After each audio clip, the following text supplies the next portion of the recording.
It's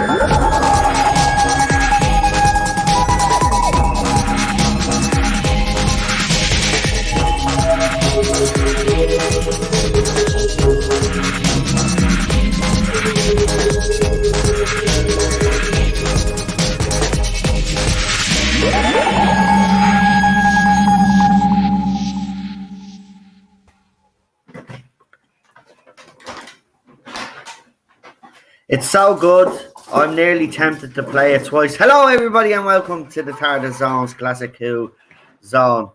Are we all ready for today's story?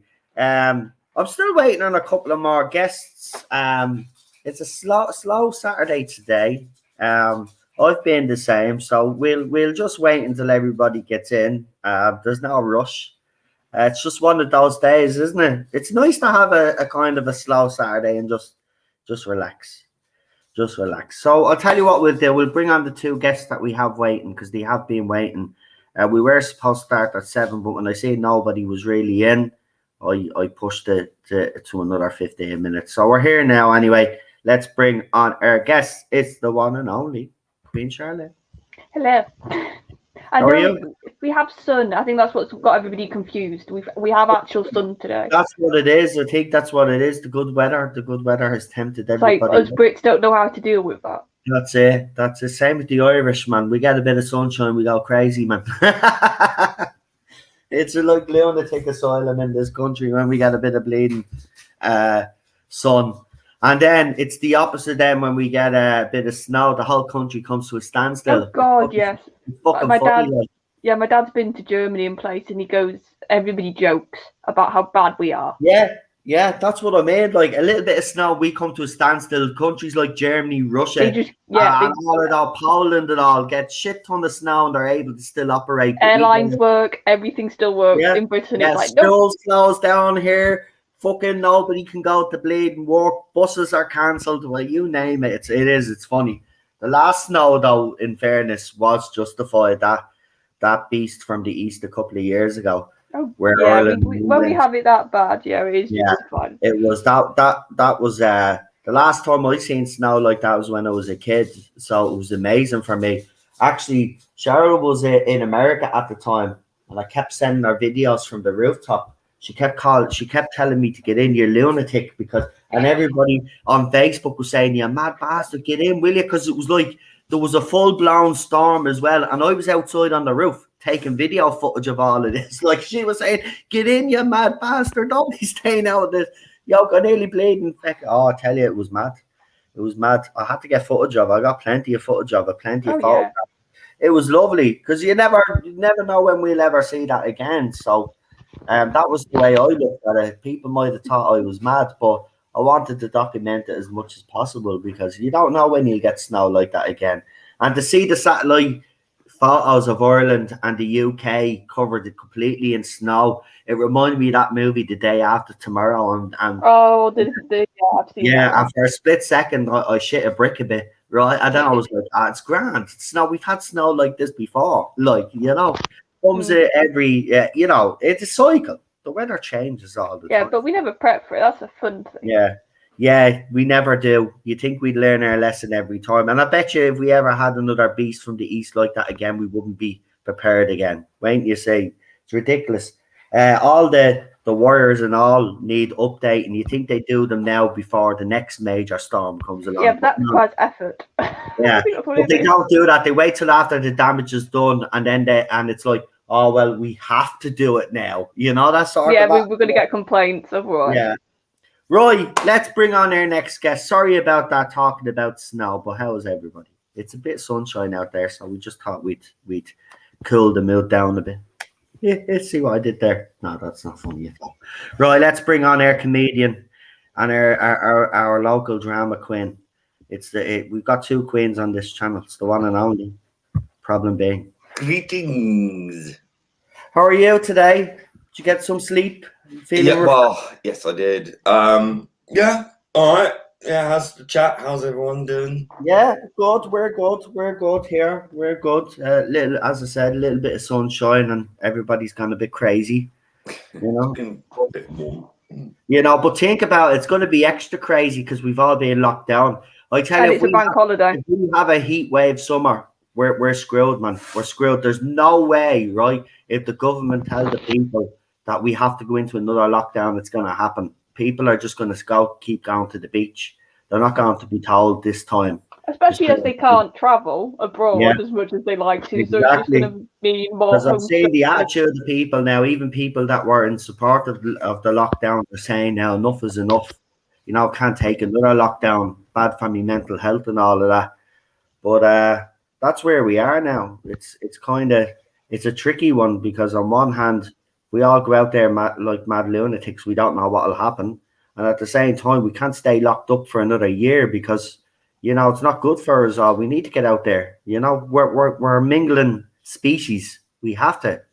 It's in our nature. Except for me and Cheryl, we just hate humans. Yeah, we just don't like interacting with anybody else. Even when we went to the Hard Rock Cafe and all, you know, you get people to try talk to you and all in that place when you get a few drinks on them. No, we're not having that shit. Get away. We want to have a quiet night and enjoy each other's company. We don't want, my family's the opposite.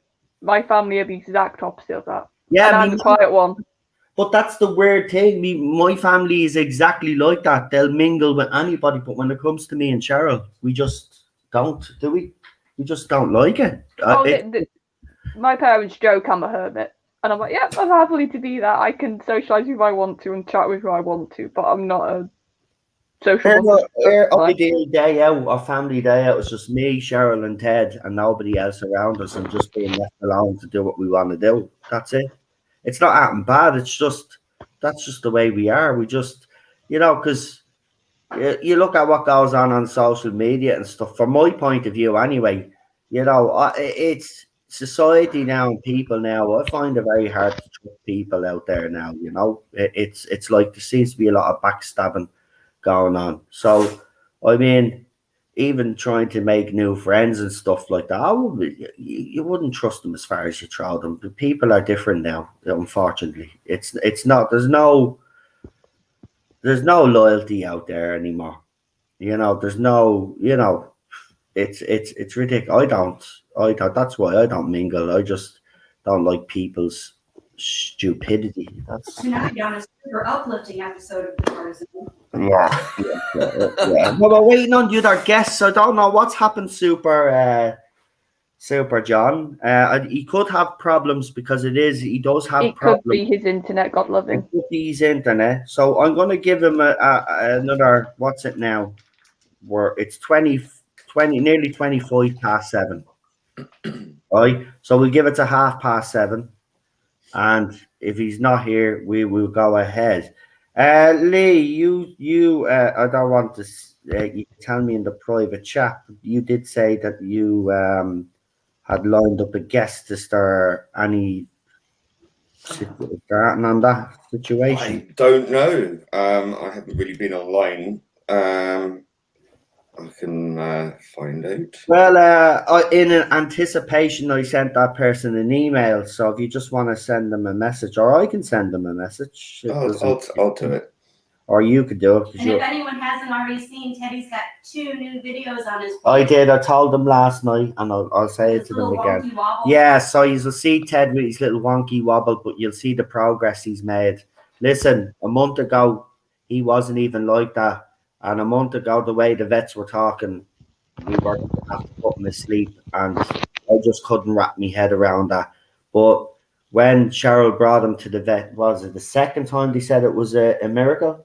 No, the first time. Oh, the second time. The first time she said he might be okay. Yeah, the first time their attitude was kind of like, well, he might be okay. But I'll see you in a week and we'll see. Yeah, see it in a week. So literally within the space of a week, he was standing up on his feet and walking around gingerly now. But it was better than what he was doing. And then when Cheryl brought Ted to the vet, they were absolutely gobsmacked. And he's just... That's because I made it my full-time job to heal him. Yeah, but listen, should see him now. I don't know what it is. It's weird. It's like as if he's gotten faster. Is it like he's a proper little puppy? And he's got that energy.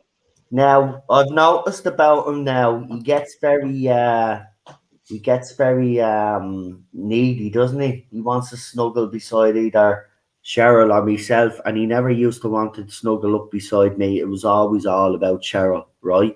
But even when I'm sitting down now, he wants to sit beside me. He'll rest his head on me, and stuff like that. So yeah, because when he first was getting his medicine, he'd only let me give him his medicine and stuff. It was quite weird, actually. But yeah, I have to say, probably that's the thing that's probably changed a little bit. Ted doesn't fucking hate me anymore. He never hated you. He had a bit of a favour by the sounds of it. Yeah, he had a favourite, yeah. Even though you think I'd be his favourite after looking after him for 4 years first, but now Cheryl comes along and then that's it. Well, I suppose that's Cheryl, isn't That's it? because I'm a fucking delight. Yeah. Right, well, let's talk a little bit about Classic Q, because that's what we're here for while we're waiting. So, Charlie, you watch the story twice, don't you? So you watch it before you come on, yeah, and then you watch it again. From what you watched, you just want to, without going into too much detail, because we'll obviously get your review later on. What did you think of the story? Did you find it interesting? Was it? Yeah, I found the dynamics of the characters, and I won't say much more than that. But people know what I'm probably talking about. But I'll just say the dynamics of the characters, right, and the sort of situation the Doctor gets himself into was quite interesting. But I think somebody asked me in the chat before, how am I feeling about Pertwee? I am warming up to him a bit, but I think it's just he's never going to be my favourite classic Doctor, is my feeling for Pertwee right now. I think he's just a bit too prim and proper as a Doctor for my personal taste. Sorry, yeah. I like Pertwee. Listen, I mean, there are stories that in it that I find that he is a bit what would I say? It's a bit Sergeant Major, isn't he? Yeah. But overall, no, I like him. I really do. Listen, I find myself coming back when I'm watching Classic Q. I find myself coming back to Pertwee episodes even more than Tom Baker now. I just love the whole. I just love the whole action-based kind of version of the Doctor that we got, and I love his battles with the Master. They're some of the greatest scenes, I think, in Doctor Who. And the I do like the unit stuff. Yeah. That's definitely unique. I know Unit appeared in Tom's run and then in other Doctors, but the sort of idea of it almost being a family is definitely to Pertwee's run. So I do like the bits and bobs of Unit. Like I said, I just think it's like naturally you just have Doctors that you go, I don't hate them, but I don't love them. And I just think that's going to be me with Pertwee. Lee, because you were obviously, a lot. You would have been kind of around when. Were you around when Pertwee was Doctor? No, it was before my time. But it was.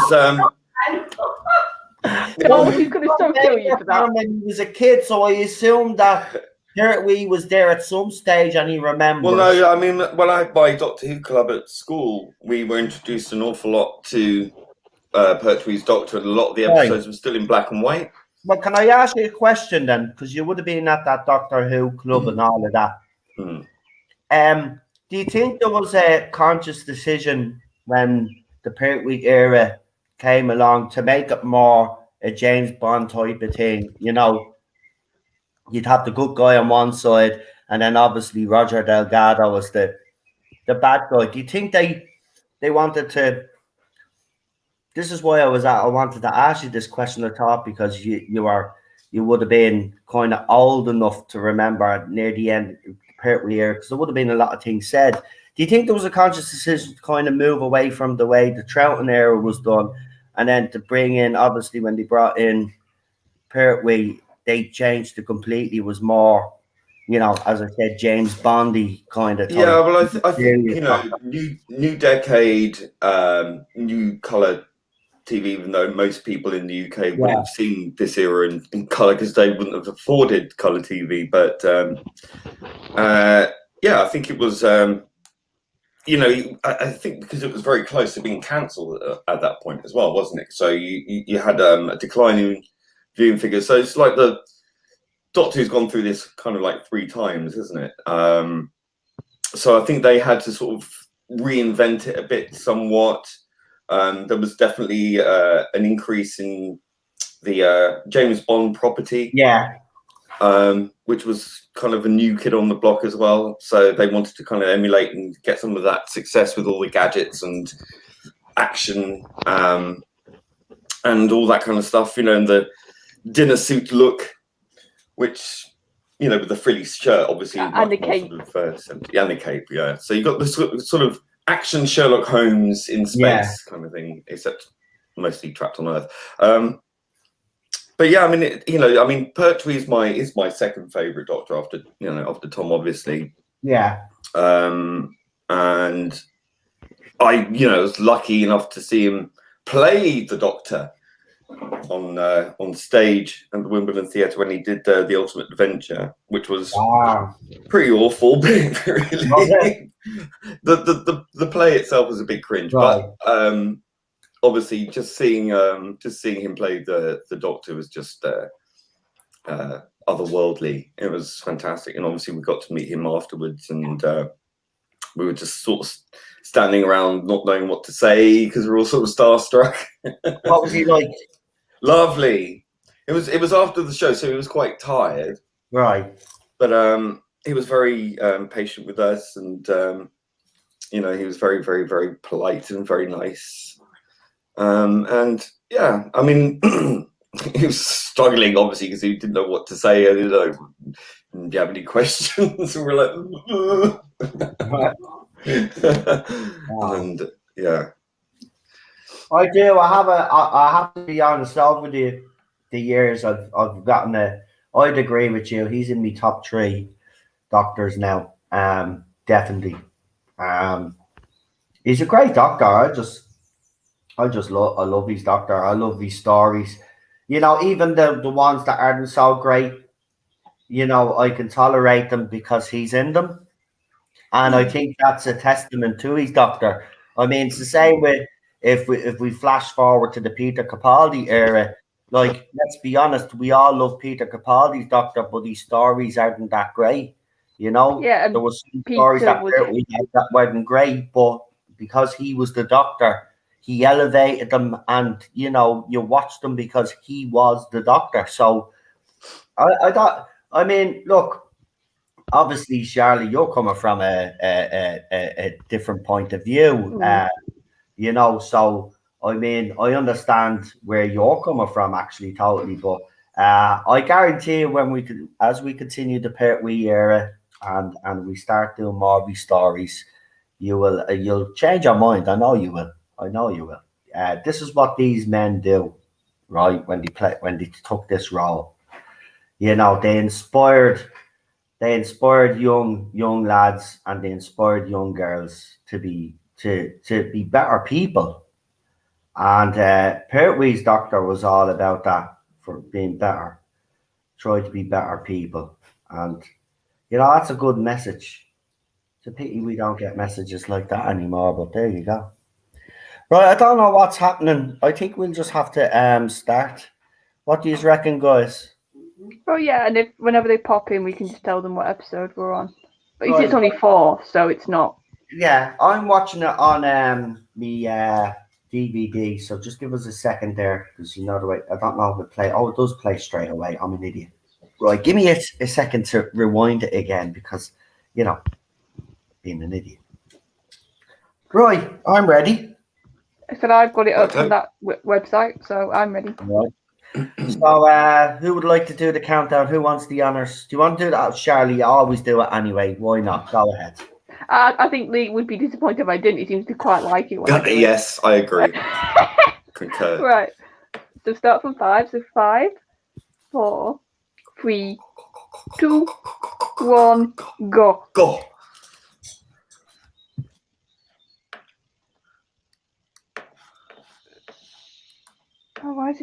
Right, that's brilliant. Mine's not playing. There we go, now it is.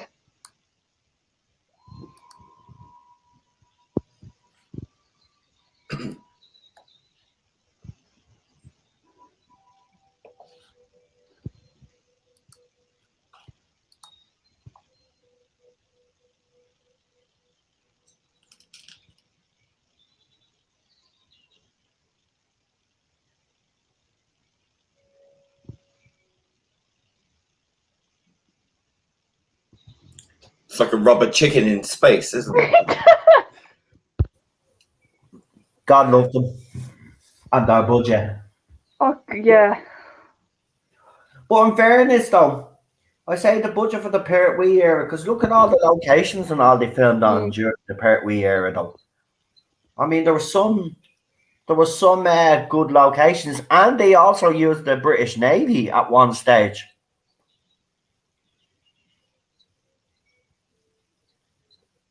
For the Sea Devil, I was reading up about the Sea Devils story.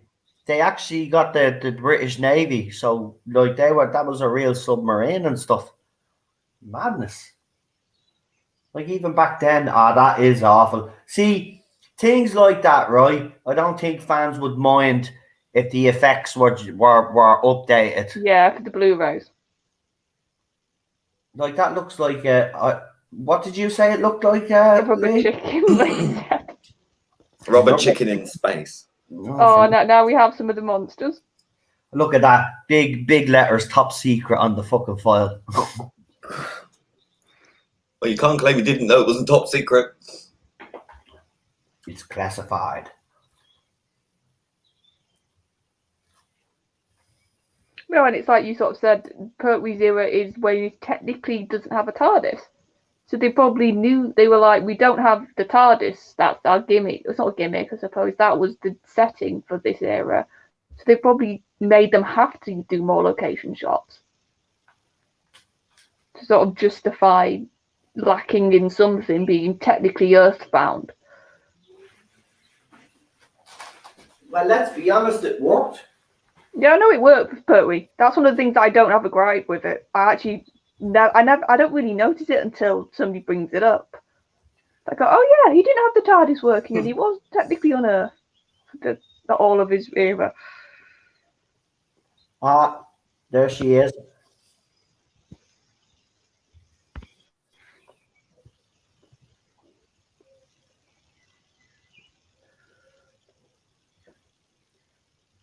Are they still doing this thing where they get English people to voice Americans? Because that does be funny. Oh. I've heard worse American accents from Brits.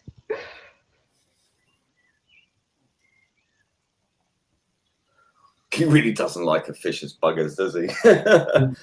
Especially like these sort of empirically minded. Oh, him and oh god, Brig. Then we just went then. Him and Brig, you can see whenever they have to do with any government official or anything, that's one of the few things they agree on. You get the feeling. I meant imperious, not empirical. Oh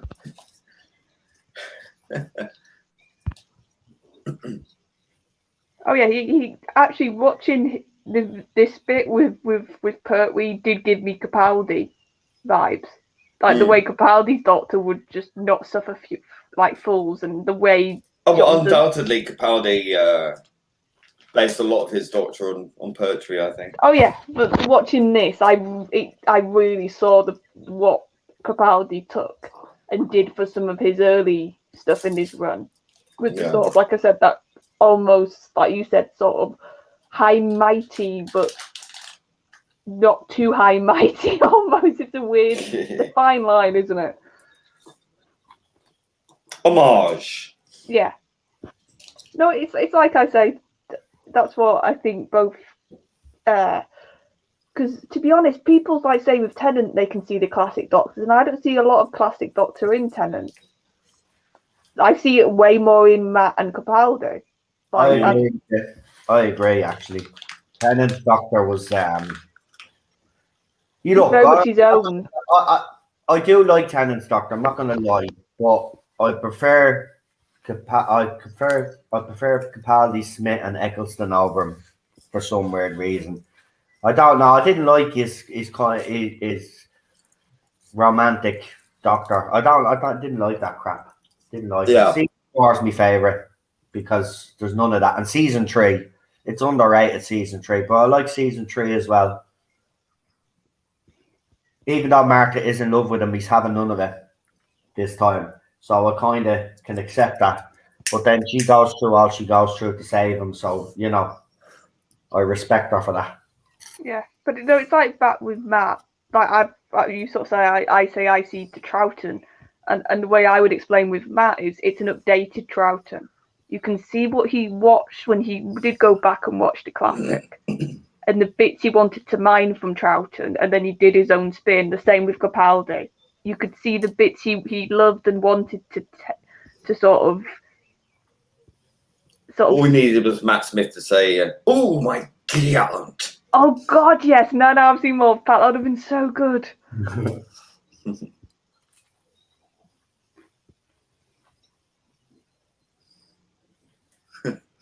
Yeah. First and think afterwards, is it?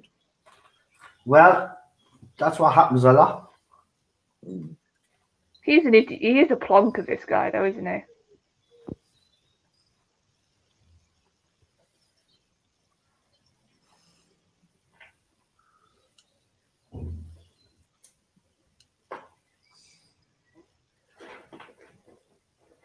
I wonder if they waited until snow fell in parts of England, or did they go and find snow somewhere? Well, it looks to me like that's what they had to work with, so they probably worked it into the story. I don't know. Actually, that probably is the way it actually went down, not the other way. Not the Yeah. way. Yeah. I mean, He looked outside and went, "Oh, we best put that into the story." I mean, you can make snow, but it doesn't look that authentic. That looks that looks authentic to me. No, well, you've seen it in David Tennant's era. It didn't look real. But at least only did it very sparingly. When it was just a bit of like, oh, it's Christmas. Let's have it snowing because Christmas. Oh, there's the rocket. I'll tell you what, though. If you ever do film extra work, and it's a scene where it's snowing, it's not very pleasant. Because that fake snow, do you know what it is? What is it? I don't want to know the way you're burning paper. Oh God! It's what?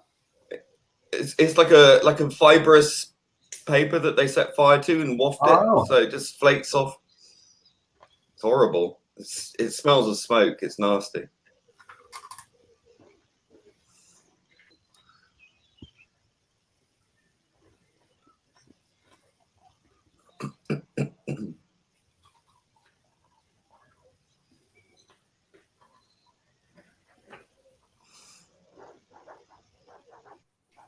Oh.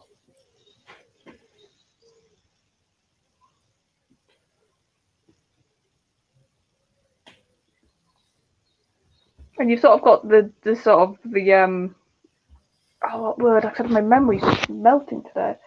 Like the fact that the Doctor is working with military, so you see the sort of military response in this bit also of we need to shoot it, we need to blast it or kill it, and you see the Doctor saying like, why is that your first response? Let's try and understand this thing. So it does sort of show how it is odd at times to have him in this setting with UNIT. Because his ideals are very contradiction. That's it. This is where you can see the walking contradiction with Pertwee's Doctor, of who he surrounds himself with, but his morals and ideals can be very different. Yeah, it's a relationship that they have to forge because he needs them as much as they need him. You know. Yeah, but still, even within that, there are times where he tries to be their moral compass and tell them that there's a different way of, you know. Oh, he does that in this story at the beginning. On Disaster Area says they were not expecting snow, so wrote it into the story. There you go, confirmation. Thanks, Disaster Area. So that's the fun thing of having a chat. You could just talk about something and somebody will help you in the chat eventually.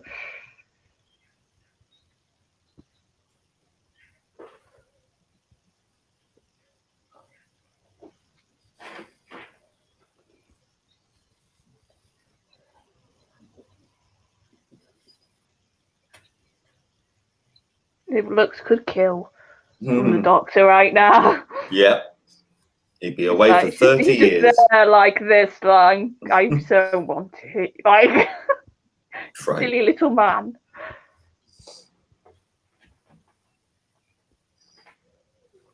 What? Yeah. What? Seriously, man, if you see that in the middle of the field, you'd Ah. run. Yeah, but come on, it's Doctor Who. How many times have we said that about people in scripts and we go, yeah, just go towards the monster, mate. You're going to end up dead. That's it. It's going to end great for you, mate. You're going to love that. Go on, go over to it.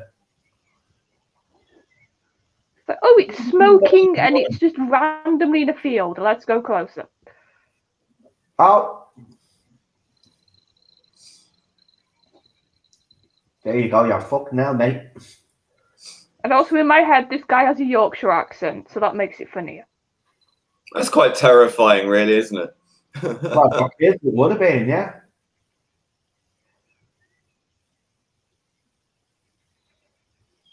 No, we turn on the radio. Don't turn on the radio. And doink.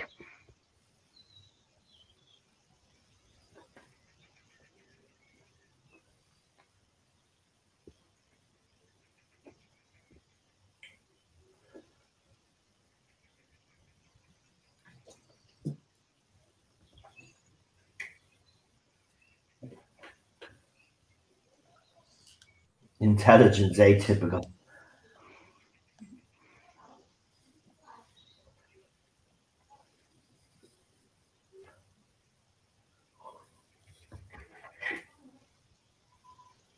See, the design for this does give me B-movie vibes. The whole sort of ship.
Hello?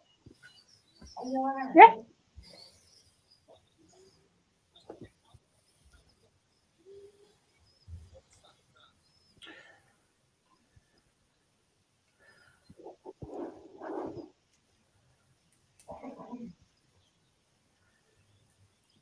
Very protective of Joe.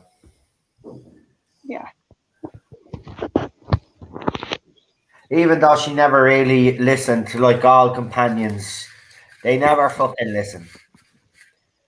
Oh, what does he always say? They always win.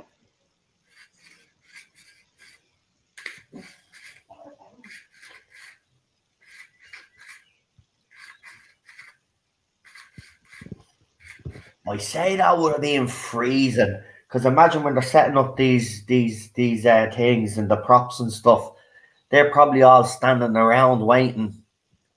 Well, maybe not Pertwee. He'd probably have an old trailer, but Yeah, it'd be all the crew, wouldn't it? like the what you call it, the what Lee does, the casting shit, the start, not what's it called The again? extras. Extras. Yeah, I say they were freezing their bloody valves off during this. No. Just find some random dude dead. No.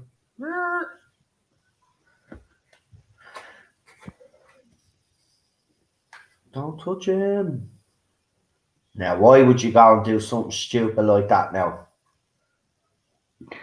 Because of plot.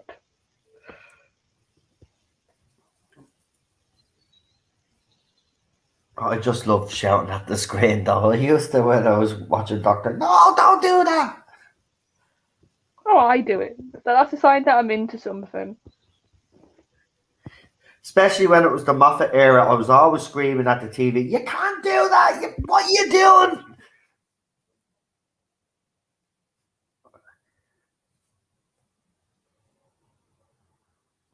I spent most of the Moffat era just shouting, like, what? Yeah. What does that mean? It's What's like, that? what? Why? What? Why? What? Oh God, she's back. Fuck's sake, can you not leave someone dead, Moffat, now? Oh. Investigate.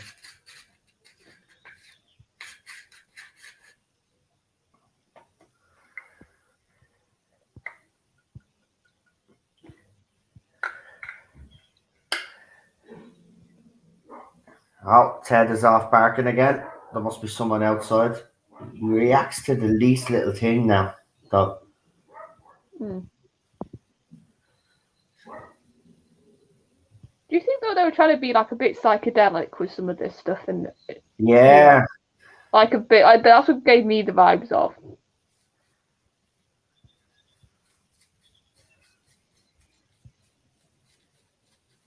It's like a proper little mind, like F, isn't it? Like sort of thing they're trying to do. Joe, love, I know you always do this, but why?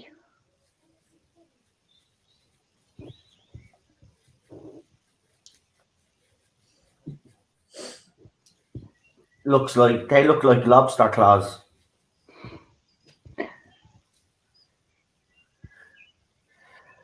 You know that Lee's enjoying a classic story when he's quiet. Mm-hmm. Well, we've all been a bit quiet, haven't we?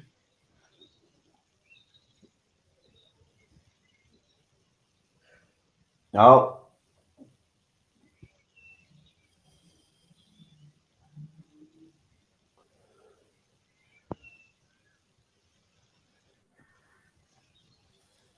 And there he is.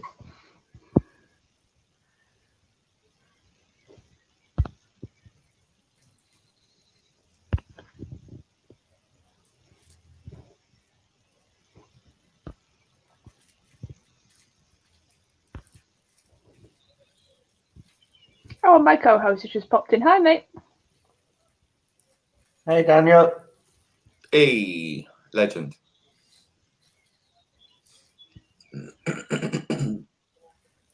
The eyes are a bit freaky on these things, aren't they? But to be fair, I think if it wasn't for the eyes, it'd be quite a plain-looking alien. It's the eyes that do it. Yeah, it is. But they are a bit.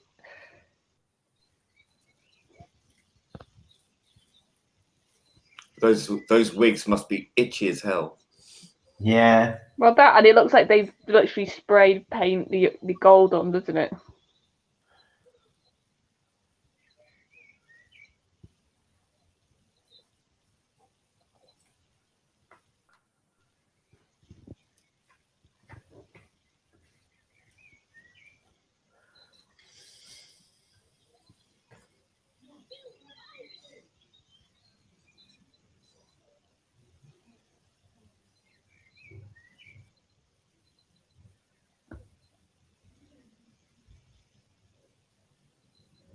They've all moved about. What's going on?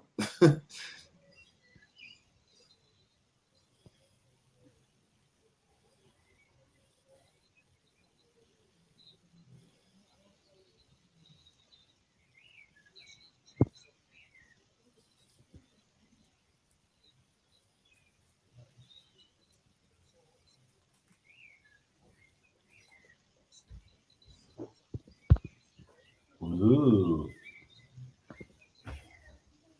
You see the doctor though, he's like, hang on a minute. Something Yeah. here doesn't add up.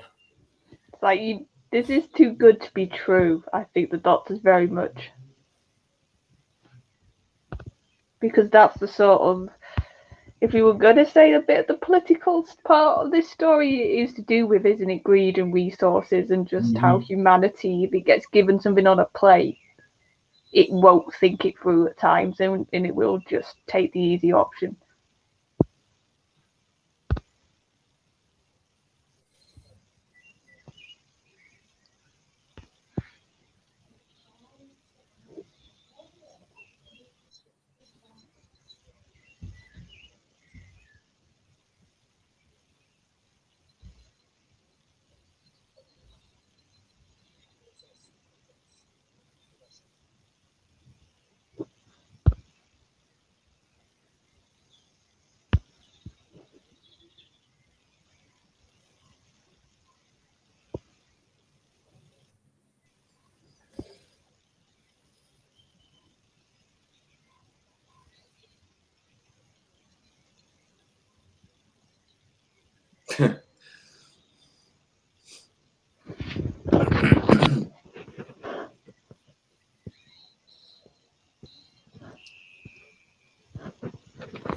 Woo!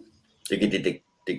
Yeah, I'll get the next Right, one. we'll wait until the old credits roll on, and then we'll just get straight into it. So if you are ready in the chat, please just press 1 straight away, and we'll just go straight through to the next one. Because we might as well, because I'm enjoying this story. Yeah, and when it's a 4-parter, it's nice Yeah. if we get through the bits.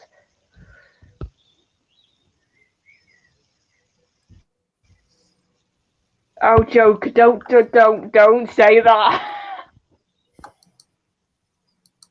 Oh yeah. We'll say nothing. We'll say nothing. Shudder. Says it all. Right, got a few We'll wands. pause it now, and when Charlotte is ready, because we got wands in the chat. Yep. So 5, 4, 3, 2, 1, go. Go. You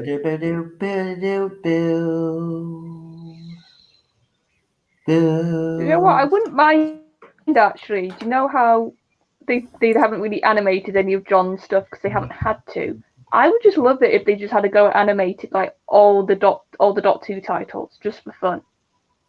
I bet fans have done it though at this point. But these titles would be interested, I think, if you tried to animate them.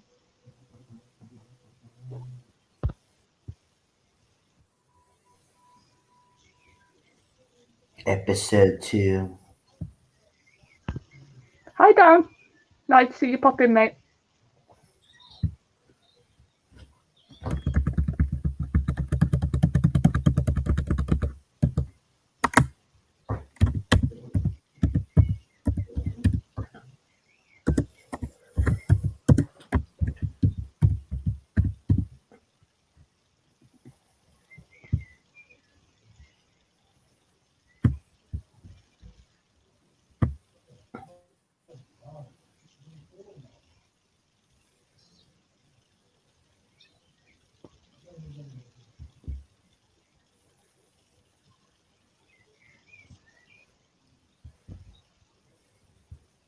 But it's impressive when I always forget that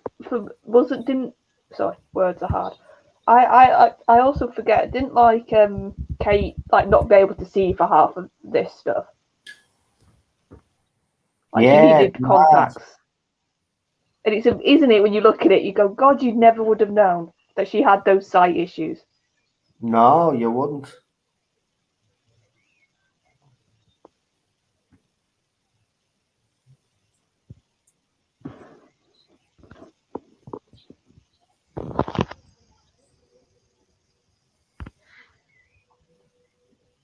Yeah, doctor, listen to her.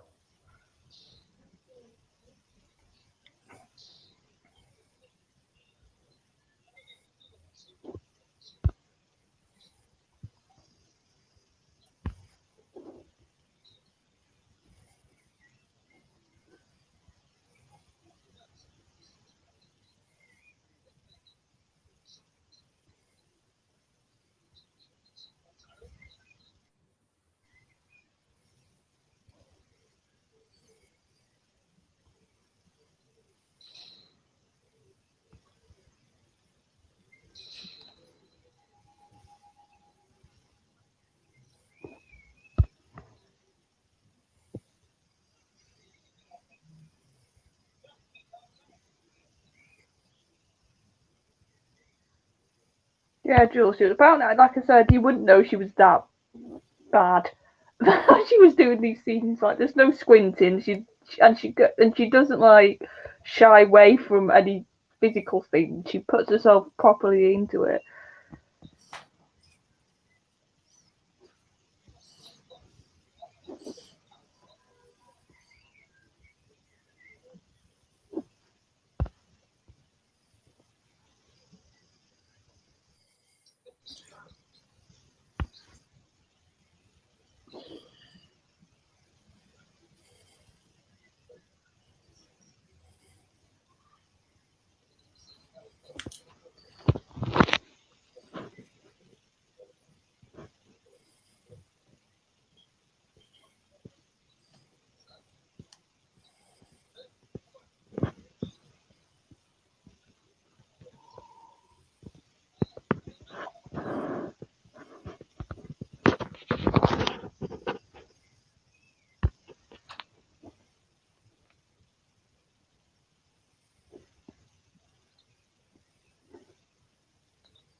Yeah.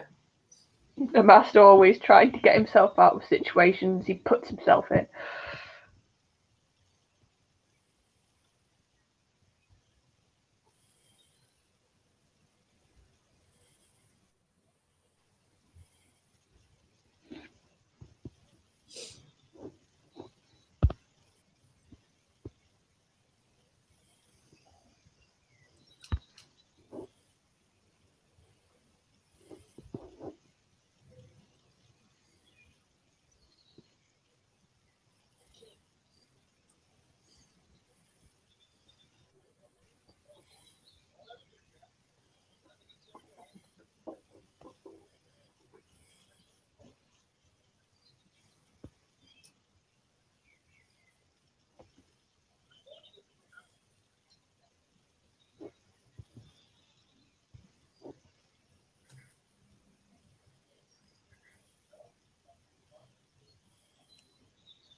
Oh yeah, Jules. You always have to have one government idiot, don't you?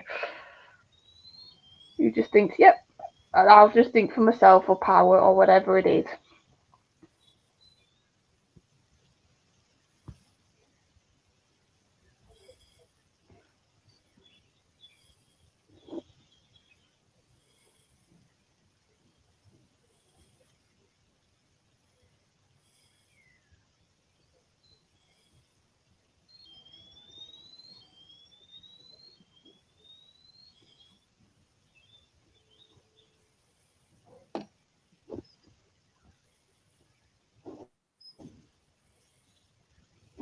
So he does listen to her. Like he's asking now, like, what did you say you saw? So he can look like you sort of say no, nothing. You sort of not listening to you, Joe, but he'll always go back to her.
Points at the speed of light.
George Sherwood says, does the eye thing remind anyone of the Flight of the Navigator? Yes, very much. But also reminded me of the tripods as well.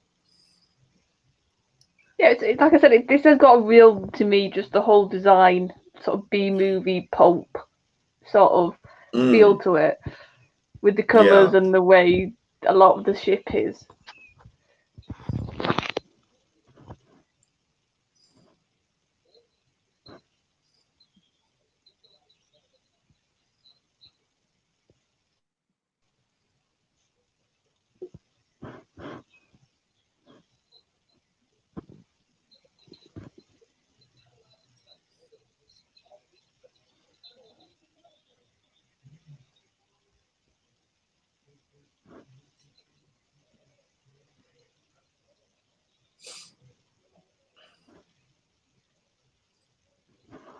Yeah.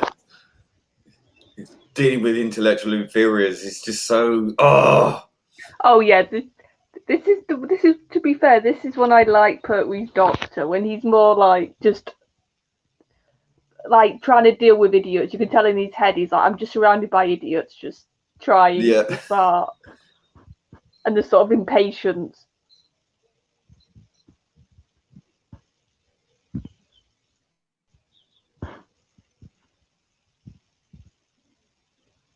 And then you've got the fun dynamic of the Master in this story, where he's definitely at disadvantage. He's below these beings, and he's just trying to play them and trying to get himself back on top.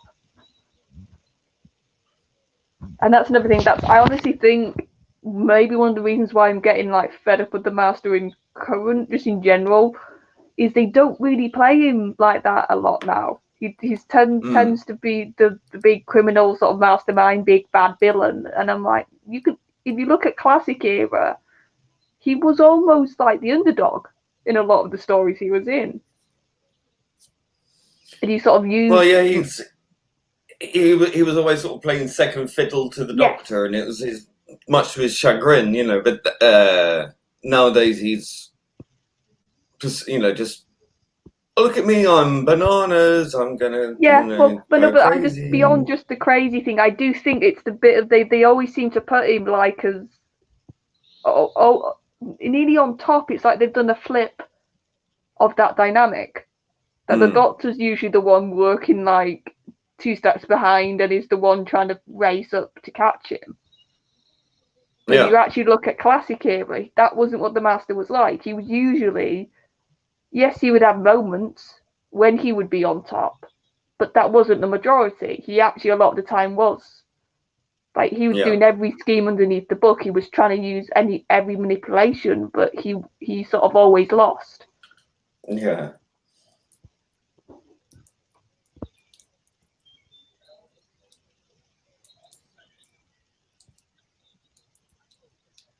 Yeah.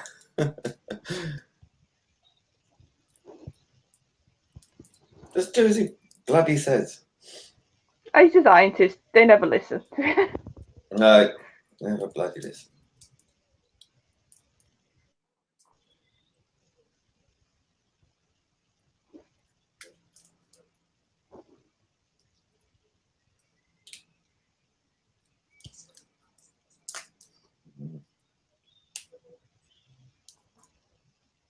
So finally.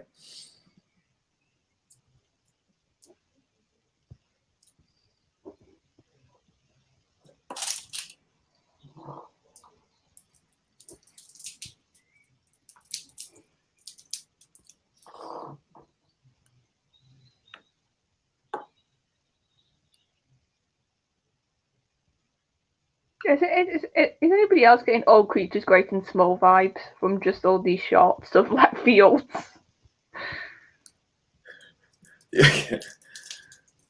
Or Emmerdale. Yeah. Emmerdale Farm as it was back then.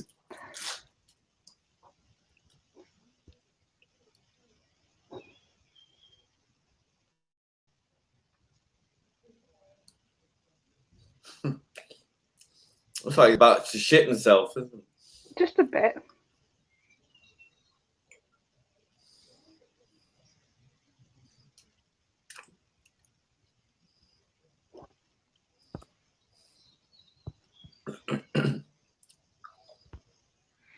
think though at this time, like they would have got majority of units staff to just be immune to the hypnotism thing because they had so many run-ins with the master, and they have said it, and they did do. And some of them aren't they? Like some of the top brass, I think, are immune to it.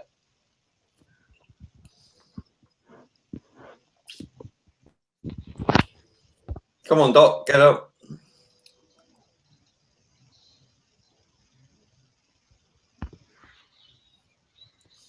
See, I think they should have done more with this whole cloning idea.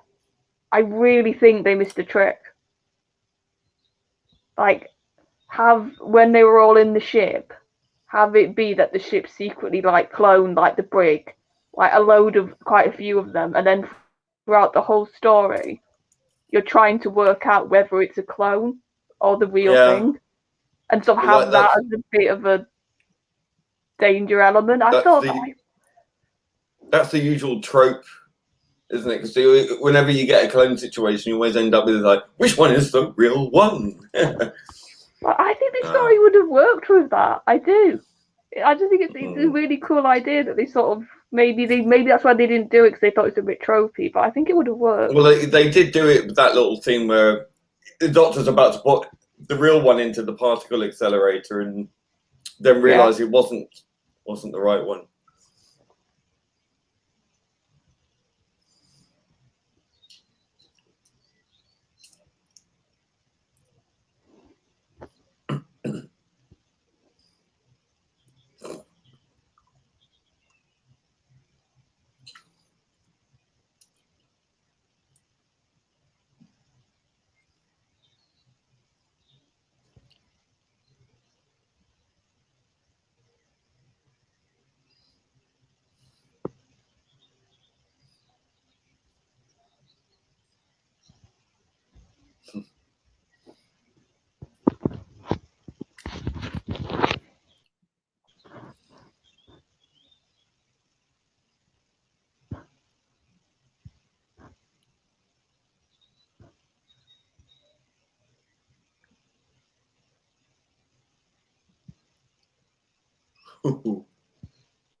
And also, just another fun thing: how many times has the Master now broken into unit at this point? He used to be very good at doing it. But like a military base, it almost seems to have like a walk in and outdoor for him. Well, he's a Time Lord. Doctor always seems to find a way, doesn't he, as well? Breaking into things. Oh yeah, but that's because he, in the newer stuff, he has the psychic paper, which just becomes an excuse to break into everything. That's true.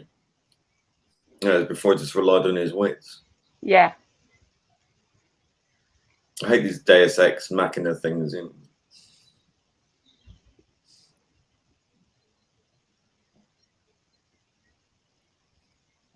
the Master's just so good. He just like creeps up behind someone, they turn around and he just hypnotizes the shit out of them.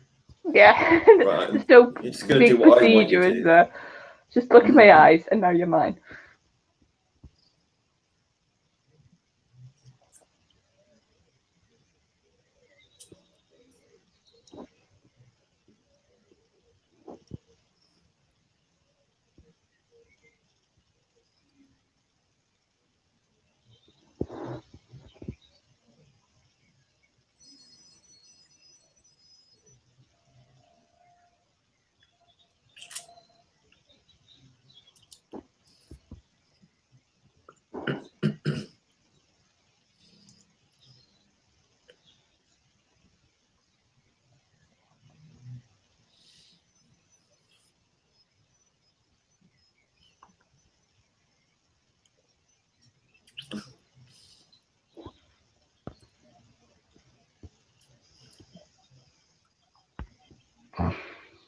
Daniel, I knew you were going to say that. I love how they just got knocked out like that. You know, boof, boof, right down, unconscious. Yeah, it's like they're soldiers. It's like, it doesn't take a lot to knock them out, does it? Remember there was another story with some unit soldiers and I was thinking the exact same thing. I was like, aren't you guys trained? And this guy's just like knocking you out for fun. I can't remember who it was doing it then. Stupid quack!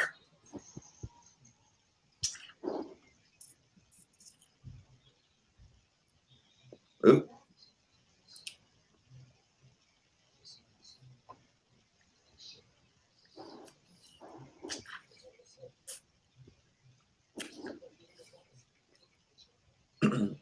Yeah, because that's clever, mate. While the experiment is going on, try to open the door.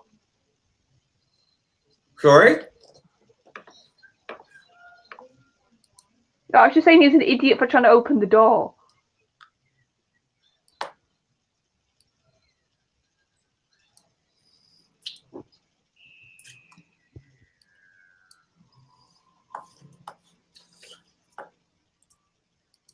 Right, what was the last thing you said about what was happening? I was talking about the scientist guy trying to open the glass door while the thing was like foaming. And I was like, yeah, that's clever. Just do that. That's not going to hurt you at all, is it? I can imagine doing that to the Large Hadron Collider. Oh, God. Just be a smear, wouldn't you, afterwards? Well, apparently, like, if you was to stand in the Hadron Collider and the beam went through your head, it would just create a perfect tiny hole. You wouldn't feel anything, you wouldn't know anything. Well, it would be painless then. Although you might feel a slight burn. Yeah, just a bit of one. Right, are we ready for the next episode? Sorry. Yeah, we got 1-1. We'll probably have a few more pop up in a second.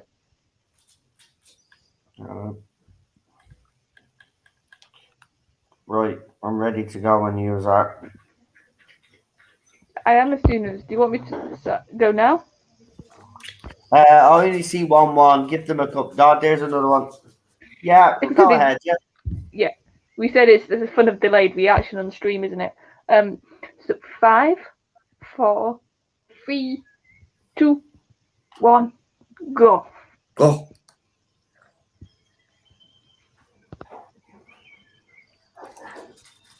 Oh, something's wrong with me DVD. What the hell?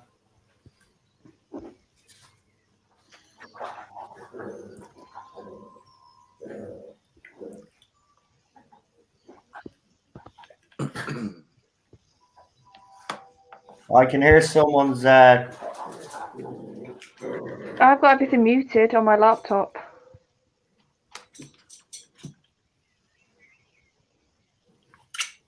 I'm on my headphones.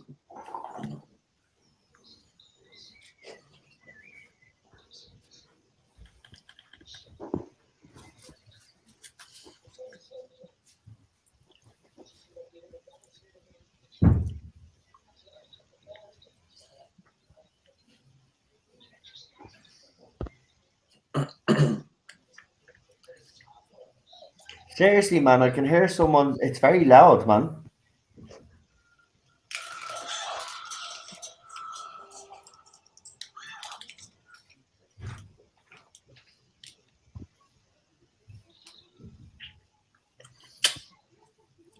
Well, I'll go mute. Does it make any difference? Yeah, I can't hear anything now.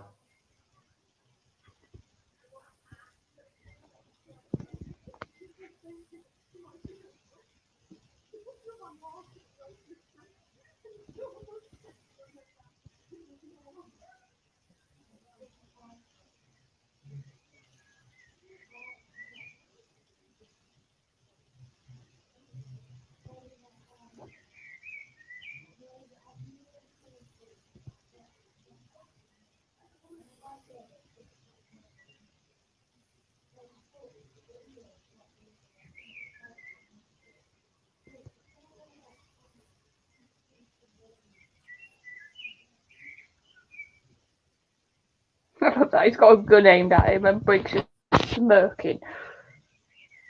Yeah. So, yeah, I don't care he's got that aimed at me.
Like, what do you mean this story was the inspiration behind Wurzel? Do you mean like how John played the character? Because I can't see much of Wurzel and Gummidge in this.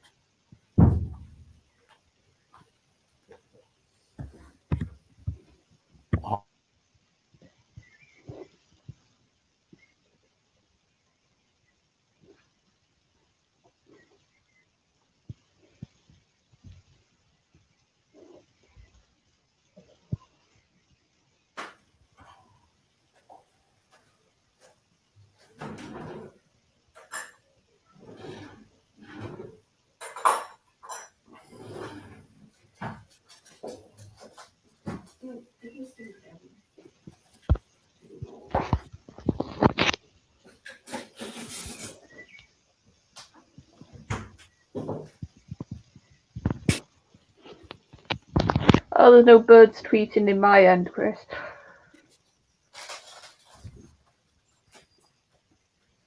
No, that's out here. That's where I'm living. The birds. There's a couple of the neighbours have a couple of bird feeders, and Oh, so you can probably hear some birds in your end.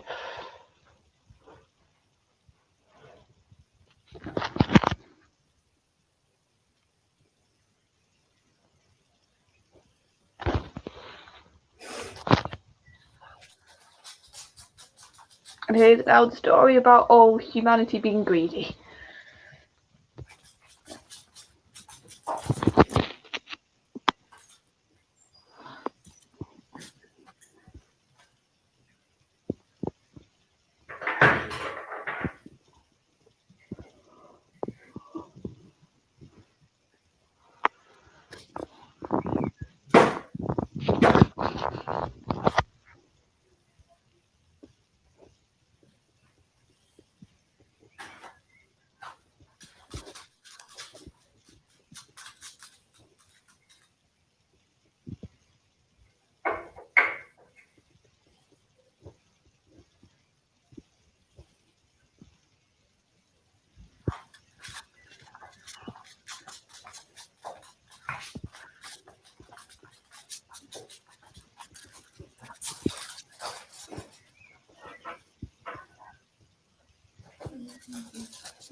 Yeah, that was not a good disguise, Master. That was obviously not the brig, if that was supposed to be.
TARDIS has seen better days. Yeah. Looks a bit messy.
Does make you think though, if they had the Master in like, if they had him prisoner, like they knew he was a Time Lord, but would they not also try and get like similar information out of him?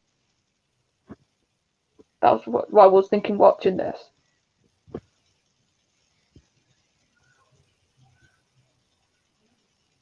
Because like they both went to the academy, surely the Master would also have that sort of equation in his head.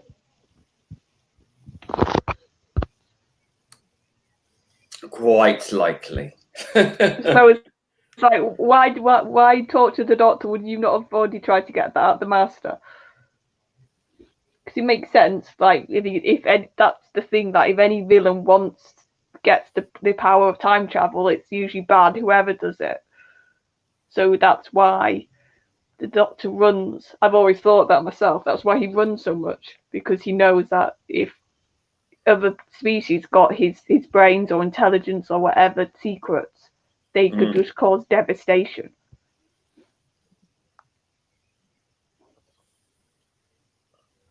That is a terrible accent. Big Finish have done worse, mate.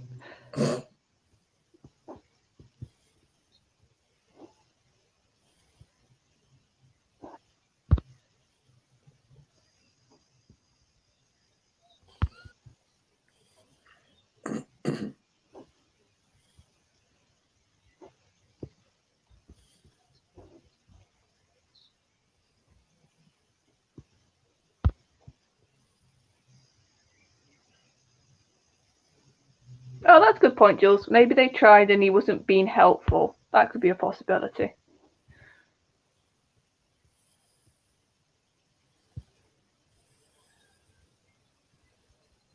And maybe because the the master technically can hypnotize and is very good with mind tricks, he can shield himself better than the Doctor. Especially in Classic, because the Doctor doesn't really ever show, does he, in Classic? Any sort of mind what abilities whatsoever. That's a new Who sort of thing. Mm. With the like reading people's minds more and literally putting thoughts sometimes into people's heads.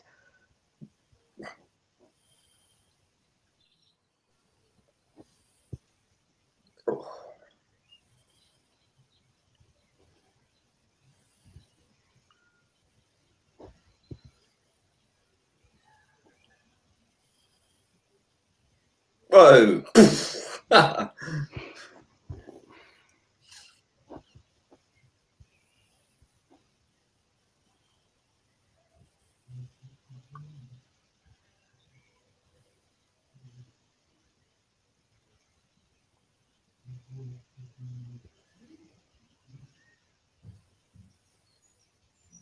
Yeah, you can tell that's a fellow in that suit.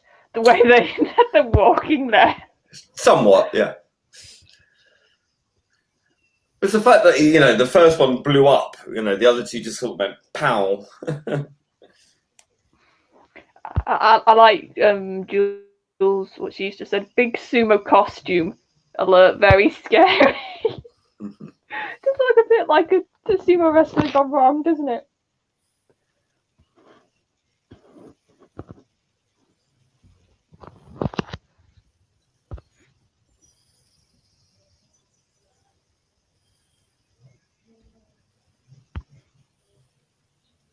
Hey PD, good to see you pop in, mate.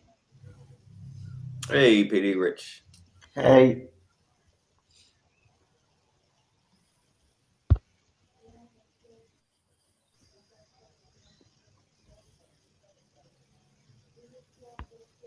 Oh, and Daniel, you're getting very good with these little taglines now. With your little links.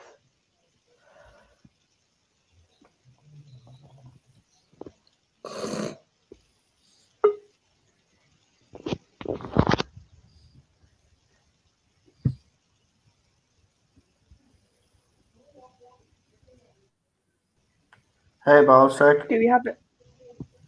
Hi. Hello. What's up, That yo? was such a quiet entrance for you. Yeah, I was supposed to be here for the beginning, but I forgot. Fair enough. And then somebody sent me an email and said you were going to be here, and I said, "Oh, crackers!" I'm here now. I'm very unprepared. I'm just putting my DVD in as we speak. I just got it out of the box of shame. You can tell how often I use this thing. Legopolis is the last disc that's in there. That's all right. How you been? I have been great. I think TikTok is proof of the coming of the apocalypse, and I still haven't gotten over that donkey video you retweeted last week, so thanks for that. Turned me into a blubbering fucking mess. That was amazing, wasn't it? Poor thing. It broke my heart, and Yeah. never show it while I'm online, or I'll lose all my tough cred.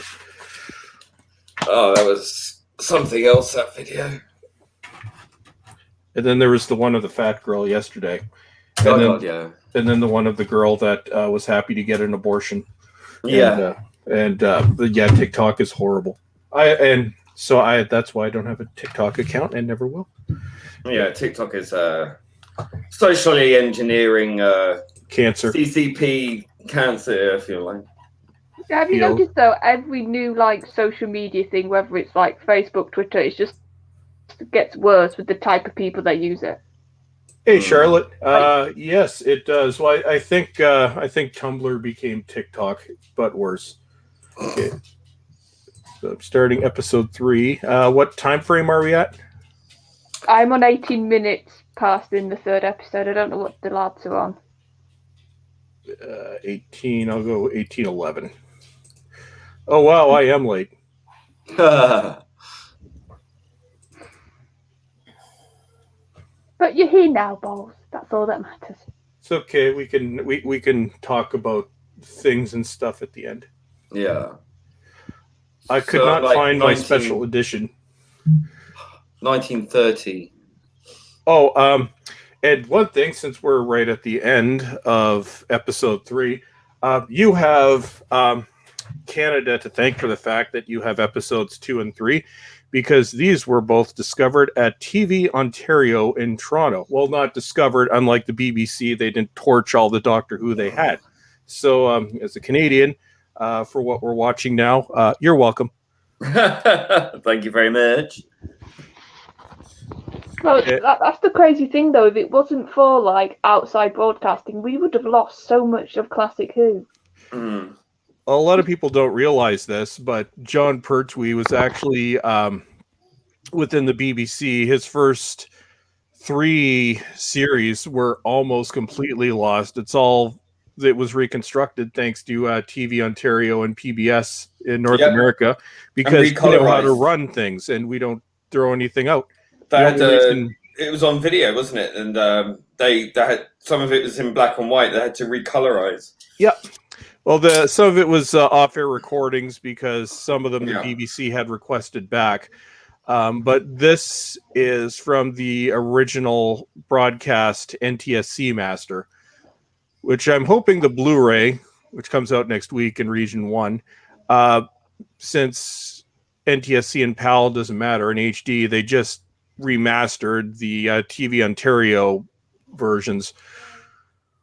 They'll look a lot better. That'd be nice. Well, they always do, don't they, to some degree?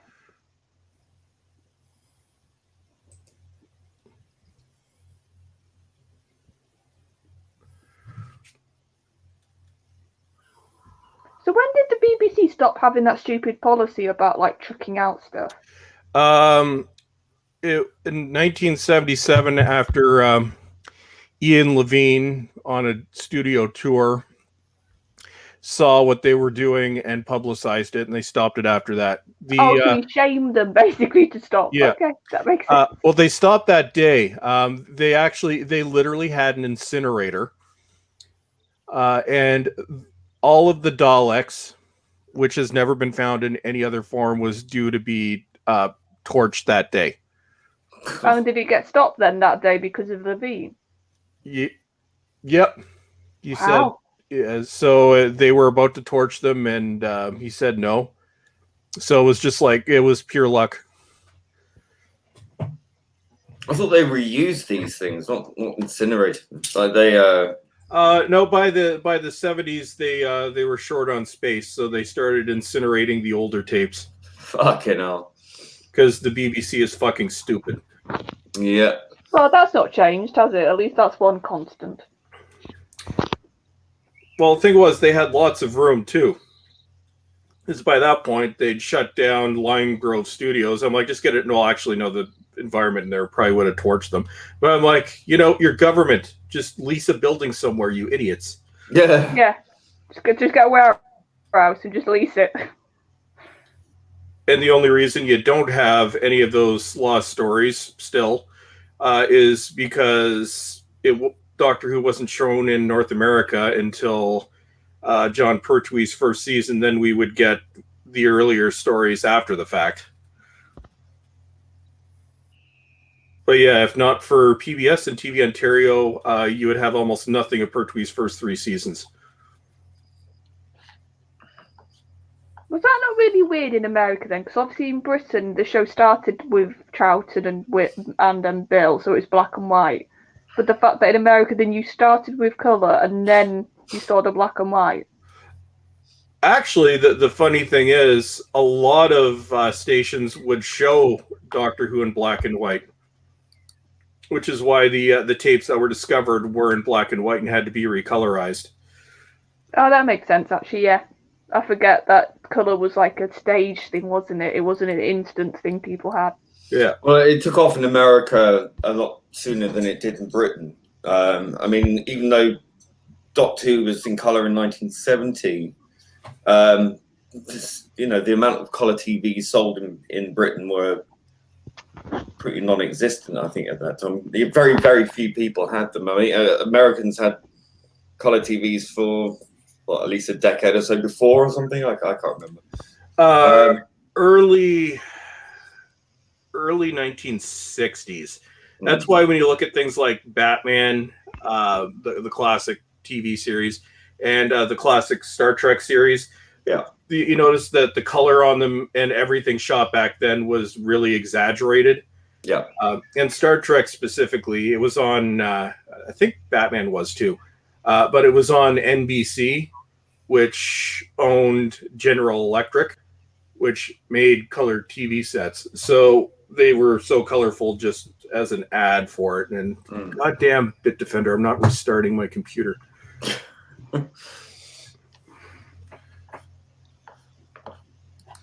Yeah, I mean, I think color TV really didn't sort of take off until about the mid 70s, I think, in the UK. Yeah, well, even as early in the 80s, you could still buy black and white TVs. You could still buy them. Doesn't your television license? Isn't there actually still a separate license to this day for black and white TVs? Yeah, it's I think about half the price or something like that. Yeah, that's. I can't remember what it is. To be honest, I haven't checked, but it's still there. Yeah, I mean, you can still. So if you want to save money, go to a thrift store and get a black and white TV, or just say, "No, I have an HD TV. I just turn the color off." Yeah. What are they gonna do? I haven't heard from Noel. Is he even here? Yeah, I'm here. Oh, hi, dude. How are you? We're talking about television standards. Yeah, they're not great today. Better, isn't it funny? Like the past TV so much better. In the future, you think the TV would get better, but it's become stupid. Yeah, I pity people today. I was watching Fahrenheit 451 a couple weeks ago, and their futuristic TVs and that are the TVs that we have now. And they were only showing propaganda, which is, Yeah.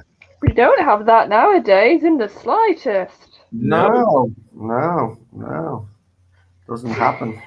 Oh, Noel, did you see the donkey video? The what video? The donkey video. The Not one a that very reduced, depressing video. Yeah, reduced all of us to a blubbering mess. No. It's about a donkey that gets reunited with the girl that raised him. I think it's him. And the donkey starts crying, and it's yeah. Yeah, I do watch those dog videos when the dogs have went missing and the owners find them. Well, it's like that, but times a million. All right, I'll check it. Yeah, donkey's gonna make a lot more noise, isn't it? Oh, it's heartbreaking. Oh, it is like, oh god, I was having a perfectly fine night. I was actually watching Single White Female, classic from 30 years ago, horrifically enough. And then I just see it's on Twitter, and he's like, and Lee's talking about his wet eyes or whatever the joke was. I'm like, oh, what's this? Oh God. So Lee, you ruined his night, basically, is what he's trying to say. I do that a lot. Don't worry. The movie just didn't have the impact after that. Oh, poor donkey! Don't ever leave that donkey again. I'd love to know what happened afterwards. I mean, it's kind of leaves you in a vacuum because, well, what happened next? You know, like she stayed with the donkey and never left the donkey again. Yeah, and that's what we're going with. Yeah, just think happy thoughts. Right, are we ready to get into the last and final episode of this? I'm ready when everybody else. Oh wait, I showed up and then I derailed everything. I tend to do that. Well, there's not. It's nothing new there, Ballstrex. So like we're used to it by now. So like Yep. So one's in the chat, folks. For when you're ready. Oh, no. Is there ones in the chat? Yeah. That's what I'm saying. One's in the chat. That's what I'm saying. People to do now, in case they did it before, but do it now, so we can definitely see everybody else is ready. So, are we all ready, folks? No, sounds like Jack and Ori then. Are we all ready, children? Are we all ready? Maybe Those wands, what's bleeding keeping is? Wands, we're ready. We've got. Oh, here we go. They're coming now. We've said there's There you usually a go. bit of a delay. So if I start now, we should get plenty. So Well, 5. Charlotte is going to do our usual countdown, and we will get Ballstreck's thoughts as he's watching the last episode with us, and he can tell us what he thinks of this story.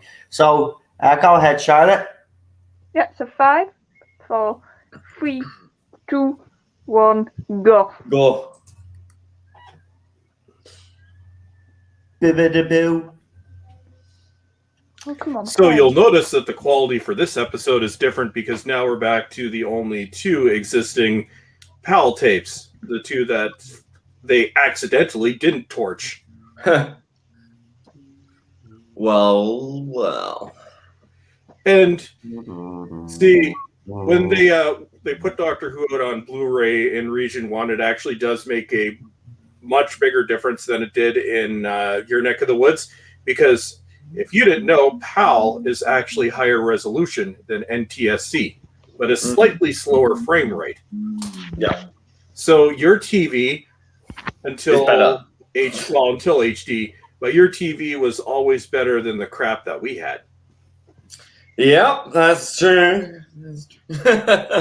But we didn't have to pay licenses. We just got it from an antenna, and nobody came to arrest us. Well, that's true also. Well, I don't know if you've kept attention, Balls, but right now the BBC's not in a good spot. Really, really not in a good spot. Like, they could be done for criminal acts, not good. So, I have seen some of that. I'm so ashamed. So I'm hoping this is the good kick that the government needs, because they were sort of backed off a bit from doing anything, and this has sort of got them back on it, I think. Yeah, I cannot watch anything from the BBC at all. I would see. Have you watched Line of Duty? I'm becoming a bit of a bad one for saying this to everybody. Oh, the what was it again? The Line of Duty. I have heard it's good. It's literally one of the only like really good watchable things they make. Well, they don't technically make it. That's why it's probably watchable. They just show it. I think to watch that in this neck of the woods, I have to get yet another streaming service, and I already have 5. BritBox. Yeah. I refuse to buy BritBox because the money goes to the BBC. It does. But I can always put on a my special hat of Long John Silver and go visit the special bay.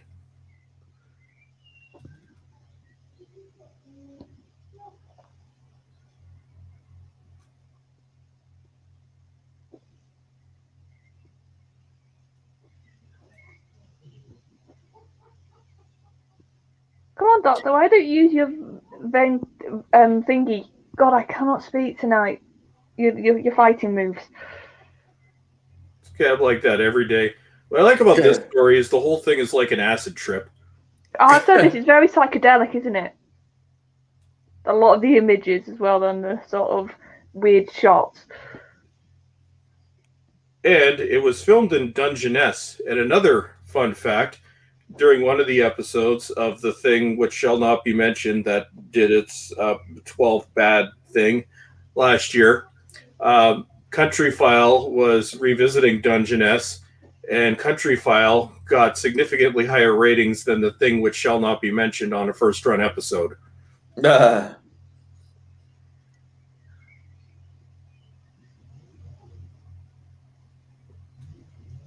effects are really good, though, for the early 70s. 1971. That was no easy feat. Wait, this is the Pertwee's first season, isn't it? No, it's not. No, second. It's got the Master, isn't it? Yeah, sorry, yeah. Second. Yeah. 71, yeah. So this would have been... Well, it would have been filmed in 70, wouldn't it? I should say.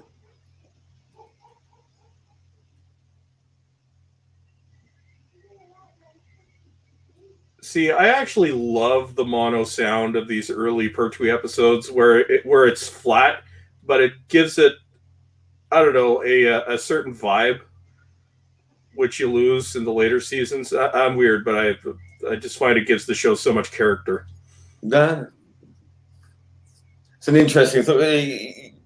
People don't tend to think in terms of the sound very often, but yeah, it's kind of like a flat painting, isn't it? Yeah, it's it's completely flat. It is for the first 2 seasons into his third.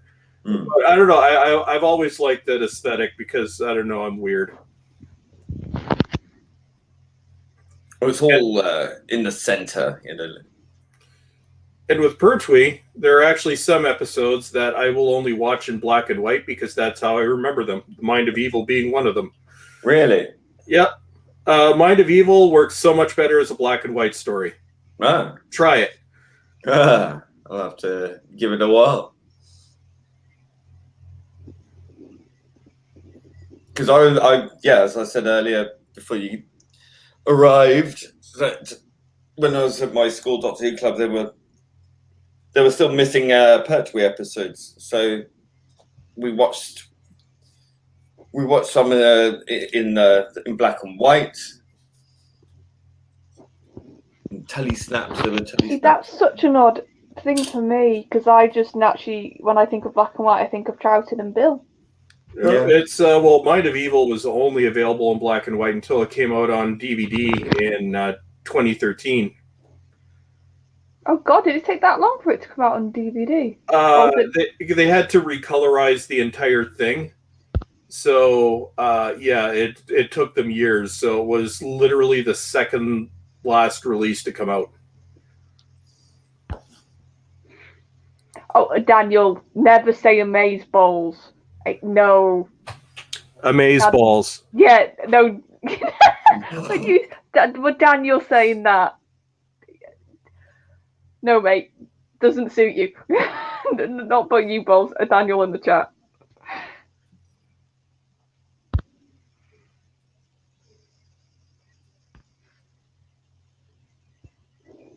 And this is also the story where it snowed, and then the next day the snow was gone. Yeah. That's why you see snow and then no snow.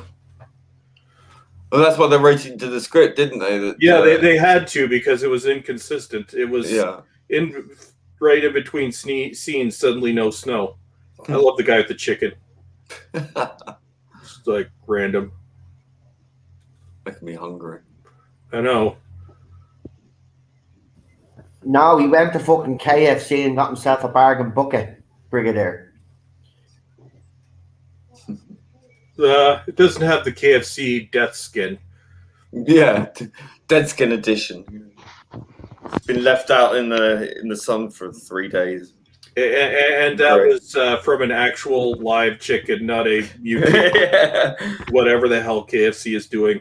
Well, that's typical British chicken. KFC, it's still lovely. You still eat it. You still pour it in your mouth, and you still shit it out. So be quiet. Though there's a reason why it's no longer called Kentucky Fried Chicken, and they had to actually legally change their name to KFC because they could guarantee that it was actual chicken. That's actually a fact. Oh. Right, but in the UK, I don't have it a lot anyway. Then I don't know what you use in America and Canada, but fuck that shit, man. No way, man. They wouldn't be allowed to get away with that over here. Oh, come on, no. We wasn't your country the one that had the mad cow a few years back? No, UK. Don't be blaming us. Blame the UK. It's always there bleeding. I believe it, and it went to your neck of the woods too. I was going to say, the UK in general had the whole horse meat thing, so I wouldn't be surprised. Yeah, with the see, Noel, you forget that part of the UK is on your island. Yeah, it doesn't matter. I'm on the south. I'm in the Republic. We won't allow that shit to happen here, man. I'm telling you, KFC here is made from 100% chicken. They even say it in the ad. And you wouldn't be allowed to say that. No, in Ireland they're very strict, man. You wouldn't be allowed to say that unless it is 100% chicken. You can get into trouble for that shit now. Well, but it could be mutated like 13-leg chicken. Don't get me wrong. I wouldn't be surprised if the chicken I'm eating is injected the fuck, man, to make it bigger and stuff like that. But we still eat it. It's still lovely. It's still KFC, like, you know. I wouldn't eat that shit. I know you wouldn't. Be quiet. Nobody's asking you anyway. Right. What do you like? If you're gonna eat a fried chicken, you go to like a small local fried chicken. Yeah, you're right. Of course I agree with you. Dude, I will only eat KFC if I'm looking to lose weight. Yeah. Because what happens after I eat the KFC is something nobody should experience. Yeah. It's your way to have a detox, isn't it, Bolstruck? Yeah. Well, if you don't like fucking KFC, what fast food do you like? I don't eat fast food. If I had to pick, probably McDonald's. If I had to pick. Mine is Burger King. No, weirdly, I order pizza. That's about it. Occasionally. Pizza? Yeah. Well, no, this is why I can't eat fast food anymore because in my late teens and early 20s, I had a fast metabolism. So it would be nothing for me to go to McDonald's and have 3 of the Big Macs when they actually were the regular size, massive Big Macs for lunch and then go and have it again for dinner. Yeah. Now I eat like half a Big Mac and I want to die. Yeah, because your metabolism has slowed down now, hasn't it? So, like, yeah. Are you saying I'm old? No. he's already called Lee old at the beginning of the. Yeah, I've already had that. Correct, Yeah. So, when you do you remember Pertwee first time around? I was like, thank you. Oh, for God's sake, are you still harping about that? Yeah. Do I remember something that was 5 years before I was born? 5 years before you, but so I was 5 years out. Get over yourself, man. You think I insulted you? I just said you were a little bit older than what you were. So do you remember something that happened 5 years before you were born? I'm sorry, it was out by 5 years. Do you remember something that you remember when you were like 1? Yeah, I mean, really? Jared. This is the fun thing about Burger King. I love the remember coming out Burger King burgers of the room, straight into a TV living room and watching Doctor Who. Look at this. Well, the way you speak, Lee, I wouldn't be surprised sometimes. Should have happened that way, to be fair. Should have happened. I was born in the space in between the airing dates of the Invasion of Time and the Ribos, however you pronounce it, operation. Yeah. There you go, Bolstruck. A message from PD Rich there. We're all. Excuse me. I don't think I'm getting there yet. PD. Yeah, we're all old. We're all gonna die. It's but at least there's the natural order of things, and then other little shits will come along and take their place. That's the way it is, man. It's the circle of life. We just have to get on with it. We had the 90s, they didn't. Yes. 80s as well, remember? Yeah, we had the 80s and we had the 90s. And the early 2000s wasn't bad. That was me growing up, so it wasn't too bad. It wasn't too bad, the early 2000s, but when it got to the mid 2000s, that's when it all went to shit, man. That's when everything just went to crap. 2012 was the starting point, my friend. Yeah, and then it hasn't. And another thing you can thank Canada for, the whole nightmare that we're seeing now, the original spark of where the first time that modern SJWisms occurred was in November 2012 at the University of Toronto during that protest with Big Red, which went viral. So this whole nightmare, the original spark, was in Canada in November 2012 in the woke city from hell and the woke university from hell, Toronto. And most people agree that's where it started. So this whole nightmare we're in now, you're welcome.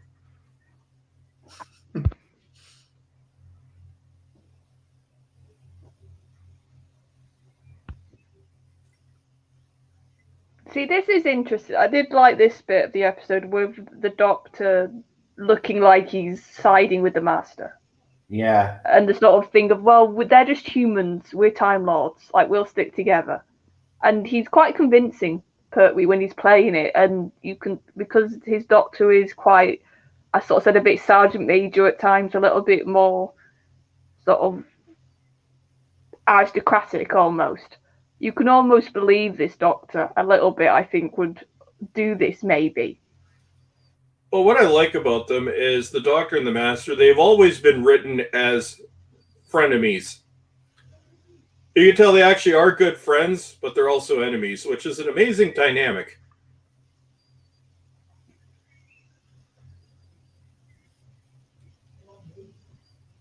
Yeah, I think it's very much that of you can only really, especially in the Master's case to the Doctor, you could only really hate somebody that much if you were really good friends beforehand. Well, I think RTD did it perfectly when you see David Tennant being absolutely destroyed when he thought the Master was dying. Oh, I love that scene. Like that episode, the end of the episode is really like over the top campness. But Yep. that scene, I do agree, when Tennant's bawling, and the sort of, I love the fact that the Master's dying, and he's like, I'm gonna have this one last victory over you, and I'm not gonna regenerate. I think that's such a Master thing to do. Yep.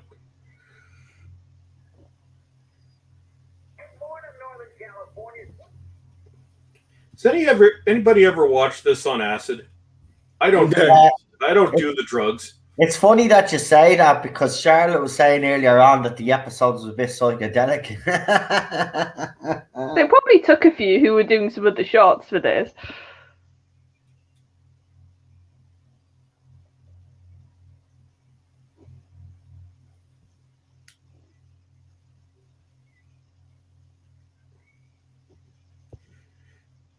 And Big Finish, back when they were good, did a Axos episode. It was with Thomas Brewster was in it, and they actually captured the Axon voice perfectly.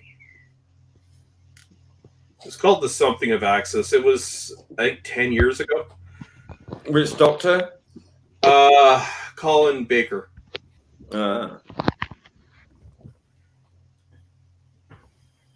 I don't remember seeing that one. I have to have a look. Just a sec, I will find it. See, that is the good thing with Big Finish. Like, if you go through a bit where you just fall out with them, you can just go to the back catalogue and you'll find plenty. Oh, I hate current Big Finish, but I at work I still listen to classic Big Finish every day because there's hundreds. Yeah. They only went off the rails a year ago, so you got 20 years of good stuff. Exactly. Okay, I've got it. The Feast of Axis, number 144, released February 2011. Okay. Oh, but Balls, in some good news, they're not doing any more Stranded. Aren't you happy? They're going to do a new 8th Doctor series in 2022. So they only did 2 box sets of it, which I think is a sign that they knew it didn't. Oh wait, they're actually not continuing it?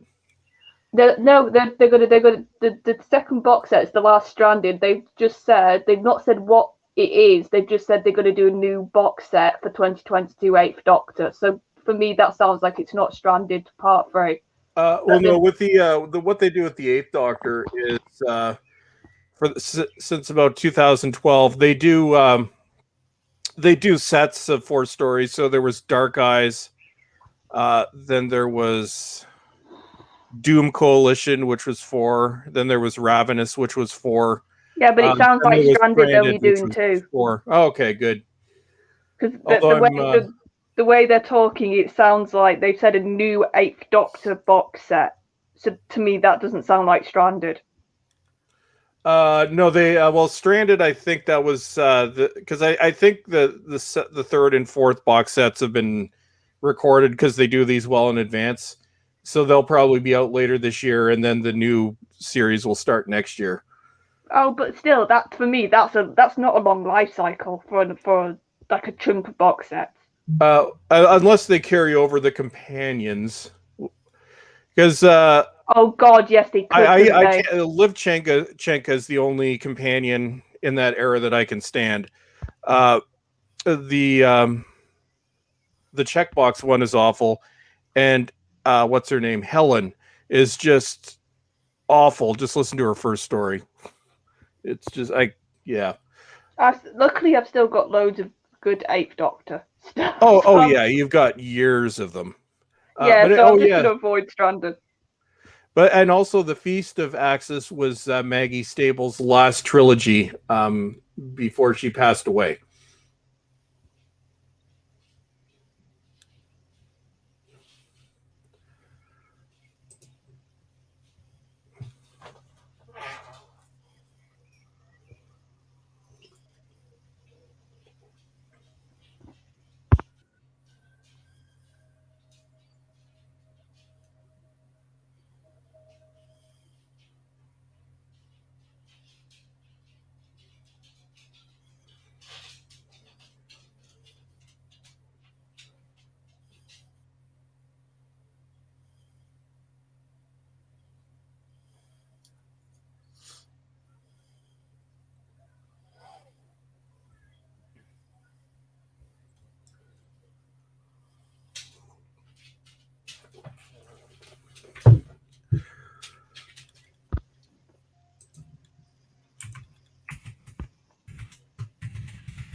And we get to see a TARDIS actually in flight, which is a rarity.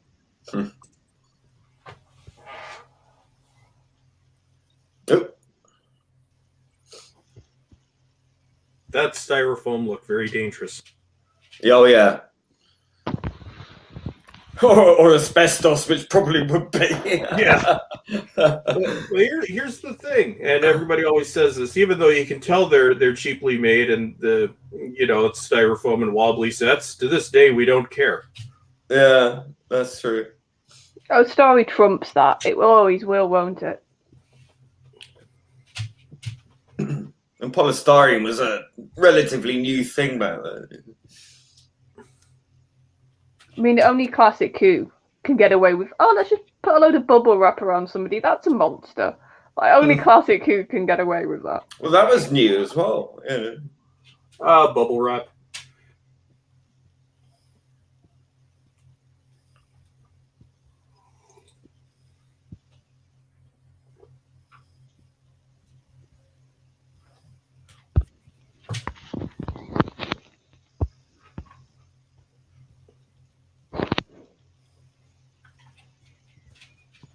Dun, dun, dun, dun, dun, dun.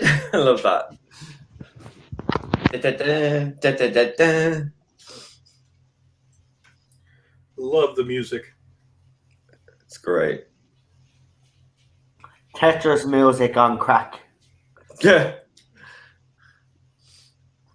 I'd have this any day over late 80s Who music, where it's like, yes, I get it, you have a synthesizer and you're very excited.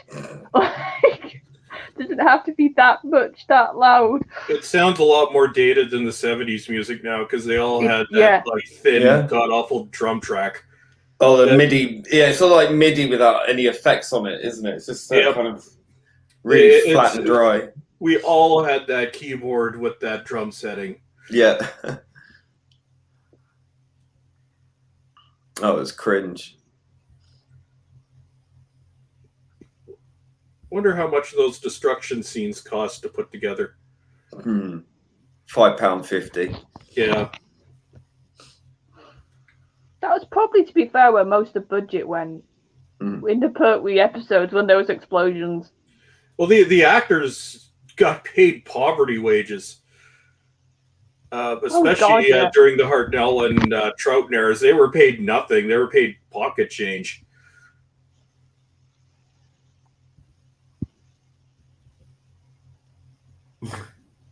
But think about, the money they made from appearances and things.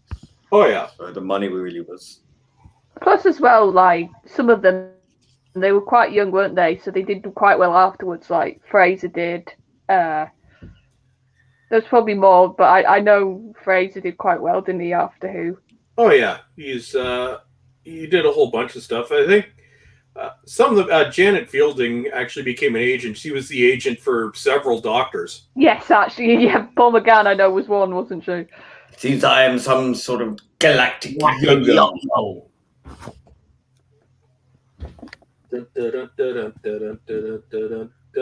Fantastic. Right, what we'll do is, because Charlotte's battery normally goes dead around about this time. Yeah, I've got 15%. So what we'll do is, Charlie, you can give your review and give it marks out of 10, and then you can do your channel shout outs. Yeah, so I said I quite like this one, but it was nothing spectacular, if I'm being fair, but it wasn't like god awful. I like the whole Doctor and Master dynamic, that when they do have them sort of pretending to work together, or the Doctor trying to sort of look like he's on his side, is always fun. Especially, like I said, with Pertwee's Doctor, I think it suits his Doctor's personality to do that as well. And it's like I said, he's quite gruff and tough at times, so it works. I do think probably this one was a bit weaker for Jo. This is probably one of the weaker Jo episodes, because she did have things to do, but I felt like she usually gets a bit more to do. But I did then like the sort of messages of the whole resource war, which is what I think they were talking about, the idea of something being too good to be true, but people just being too greedy and thick to not think it through, and just to instantly want to basically have all that to themselves. And that's what the government minister was doing, and the sort of play that they were doing. So I'll give it a 6, because I said it's not spectacular, it's not terrible, and there's little bits I do like. Fantastic. Right, do you want to let everybody know what's happening on Daniel and yourselves channel in the coming weeks? So on Tuesday we've got our next Line of Duty, and then we're doing a little mini break, and then we'll go back and finish series 1. And then tomorrow I'm on the Script Doctors, right, being a part of Lee's favourite story, Time Lash. Yay. You get to see me be part of that craziness for the first time. Mm-hmm. So I'll be practicing my stuff tomorrow before I go live. Fantastic. Well, enjoy yourself. It should be fun. Lee? All that glitters is not gold. I think that's the general premise of this. Yeah, it's a classic, isn't it? It's a classic Pertwee episode. Got the Master in it, who you see a sort of different side of him in this one, don't you? Sort of much more vulnerable and open to helping the Doctor, even though obviously he's self-serving in as much as any way he can. And the Axons classic design.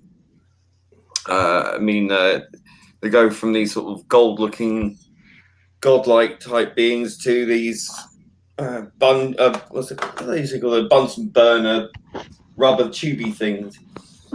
And of course, you've got the rubber chicken in space, which I like. I think it's one of those stories that could have been condensed down, but that's sort of typical of the classic Who era, is just sort of pad these out over 4 episodes or more. But I think it was it's still a compelling story. I think it's got some great side characters. You've got the typical Doctor facing off against the scientist who's incredulous at his stupidity, and then sort of gradually come down before he dies. So I'm going to give this. I'm going to give this an 8. Fantastic. And Baldrick, I know you came in late, but I assume you've seen this quite a lot. This story. So do you want to let everybody know what you thought of it? And Once or twice, maybe once or twice. Once or twice, and add a 0. 1 time, 6 times, 10 times, 50 times. Yeah. I find it impossible to dislike anything from Pertwee's first 3 seasons. I'm not the biggest fan of his 4th and 5th. I remember watching this one as a kid and being completely tripped out without being on any narcotics, because it is a trippy episode. I love the vibe. I will, and anything with Delgado's master is awesome, and well, he was in every episode this season. I will give this one. You give it an 8.5. Fantastic. And lads, I actually forgot, Lee. Do you want to shout out your channel and stuff and your social media? Sorry. At Being Problem on Twitter. Meltdown Ocean Man song with Hill versus Babyface, still available, download or streaming on any streaming service. And my other channel is Ordred Audio Visual, where you find my work, including the title sequence for this very stream. Fantastic. Ballstrecker, Hi. you recently did a video, but are there any plans? Are you coming back to YouTube? Because we know you've kind of taken a step back for a while, I'm still just doing videos as the mood strikes me, which is what happened last week. I'm like, there's so much stupidity going on, and then Big Finish decided to tank itself. So I decided I'm going to make a video, and I did. And the goat talked me into coming back. So thank the goat. No. So I did that, and I will do my next video when the mood strikes me. Oh yes, and I would also like to thank YouTube, which welcomed me back by deleting an entire day's worth of views and monetization again. So thank you, YouTube. But Ballstrek is not unique in that they've been doing that quite a lot. I've seen quite a lot of posts over the last couple of days of people actually asking what YouTube is doing.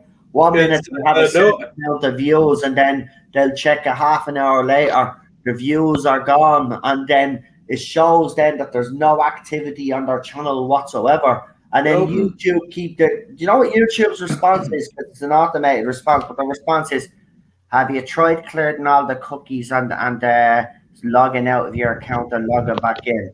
Get up off these fucking arses and do something about it, all right? Because the platform has been fucking acting crap since the pandemic. Now get back to work and fix the fucking thing. Well, dude, I in September, and then again in October, but the big one was September. I lost I had all my views for a 2.5 week period, all my monetization, everything removed. Every cent I made off 3 videos, all of them had between 10 and 20,000 views. All that was gone. I was in contact with an idiot to try and get it resolved. Then they just stopped responding to me, so I will never see that again. Wow. So yeah, so I did 3 videos for free. I don't really care anymore because I don't have the traffic I used to because I don't upload anymore. But it was still, I actually kind of laughed. I'm like, oh yeah, nothing has changed, you bastards. Yeah. So welcome home, Ballstrek. Yeah. That's why I just haven't been even, like, people are sending me their bullshit, you know. Oh, look who's saying this about, I don't want to know. Just leave me alone, right? I just want to do these things and have a bit of fun, you know. I mean, look, yourself included, Ballstrek, ever since this era of Doctor Who, the Chibnall era of Doctor Who, we've taken a lot of stick over 3.5, 4 years nearly. I refuse to take any more. I refuse to react to it actually anymore, because at the end of the day, you know, I've been saying to people are saying, well, I'm being picked on, and my advice to them now is just block them. Don't even mute them, block them. You block them, yeah, that's it. Then you have a bit of peace of mind. If you don't block them, right, well then you're inviting them to keep doing what they're doing to you. So just block them. If you don't want the drama, block them. And I'm telling you now, ever since I have, right, and ever since that hate account has gone, the peace that I've had in this fandom, I haven't had peace like this, like in over 3.5 years. Now I'm not. I told you, man. Yeah, but just to add. I won't sit here and say that it's still not happening. I still am being trolled, and Lee will be witness to that. It's still happening, but not at the scale that it was. Well, I posted something on Twitter the other day. It was just, I posted the fluttering Union flag, okay, and it's because people have been saying, it's racist, the Union flag. So I posted saying, "Suck it up, soy boys," because I think it's a beautiful flag. And I love the flag. That used to be Canada's flag up until the late '60s. Well, there you go. And of course, these people who've been without their cult leader decided. I had them on mute. So someone pointed it out to me. They posted sort of memeing it and then saying, "Oh, this fucker's back." It's like, oh, so we're the bullies, right? We're the bully. We were, and it was also interesting to be pointing out the other day as well that one of the accounts who's always been sort of defending us lot and tackling these nut to my doctor people, that they were asking, as you showed yesterday to me, that it's gone quiet. What happened to the NMDs?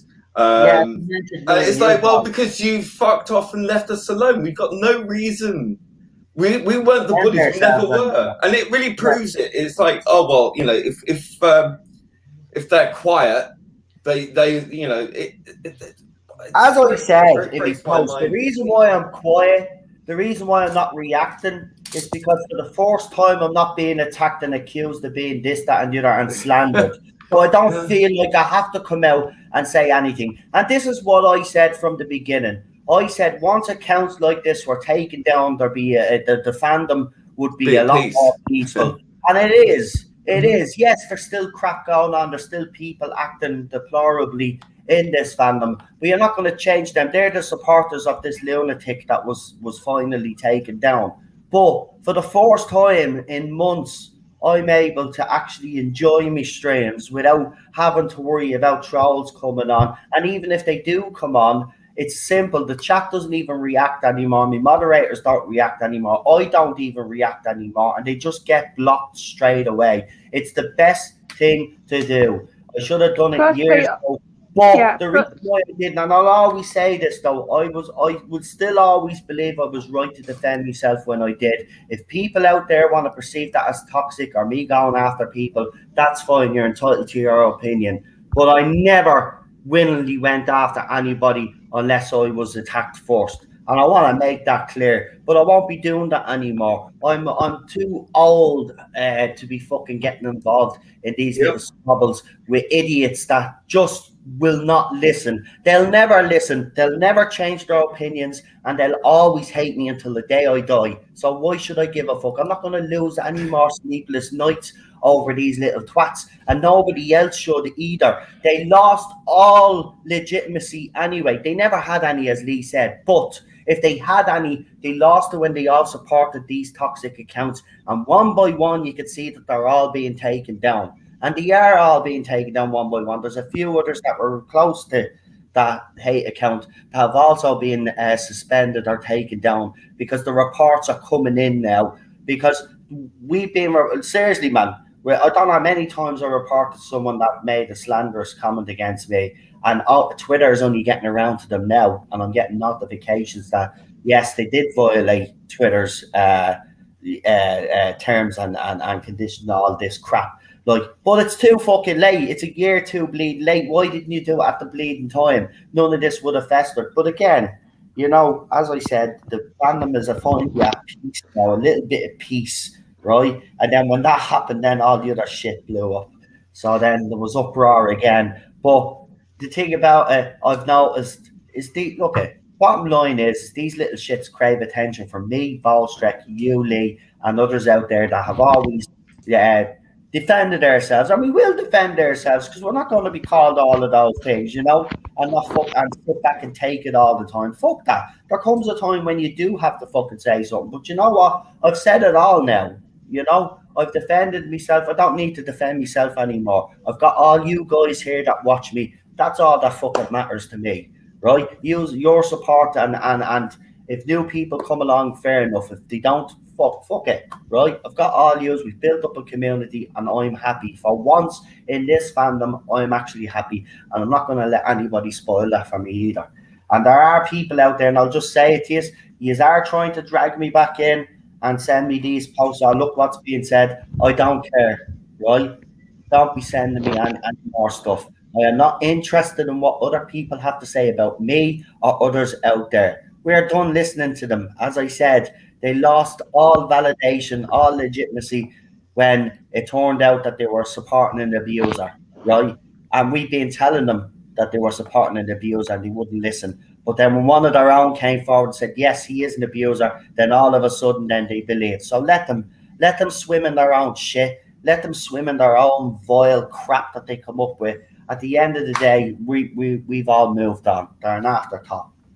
Done. Well, Yeah, I'll tell you the. Go ahead, Charlotte.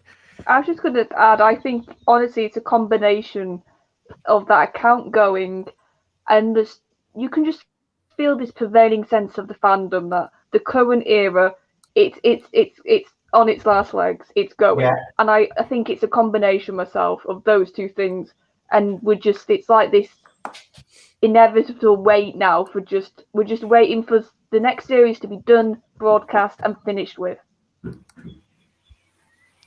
It's well, I as Noel will know, guess it was, what was it, like January, February? I'd finally had enough with the I call them the shit stains. It's a unifying descriptor, shit stains, poop stains. If you don't want to swear, we'll call them poop stains. So they started spamming my account with photos to make it. It essentially made my Twitter account unusable. And at that point, after years of letting them come up with a valid argument, I'm like, you know what? To hell with this. So I blocked over 500 people, which it seems to be there's 500 of them. You really should see what my block list looks like. It's a freaking sideshow. A lot of Jody pictures and purple hair. It's a freak show, mate. They're freaks. You don't. Well, here's what's funny. I haven't.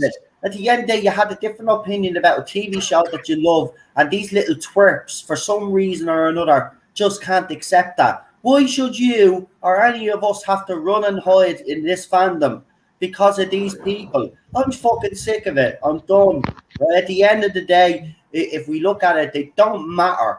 They don't matter to us, so why should we let them get to us or let them matter? You know what I mean? That's the way I look at it now. They're not going to ever get to me again because they don't Preach, matter. sister!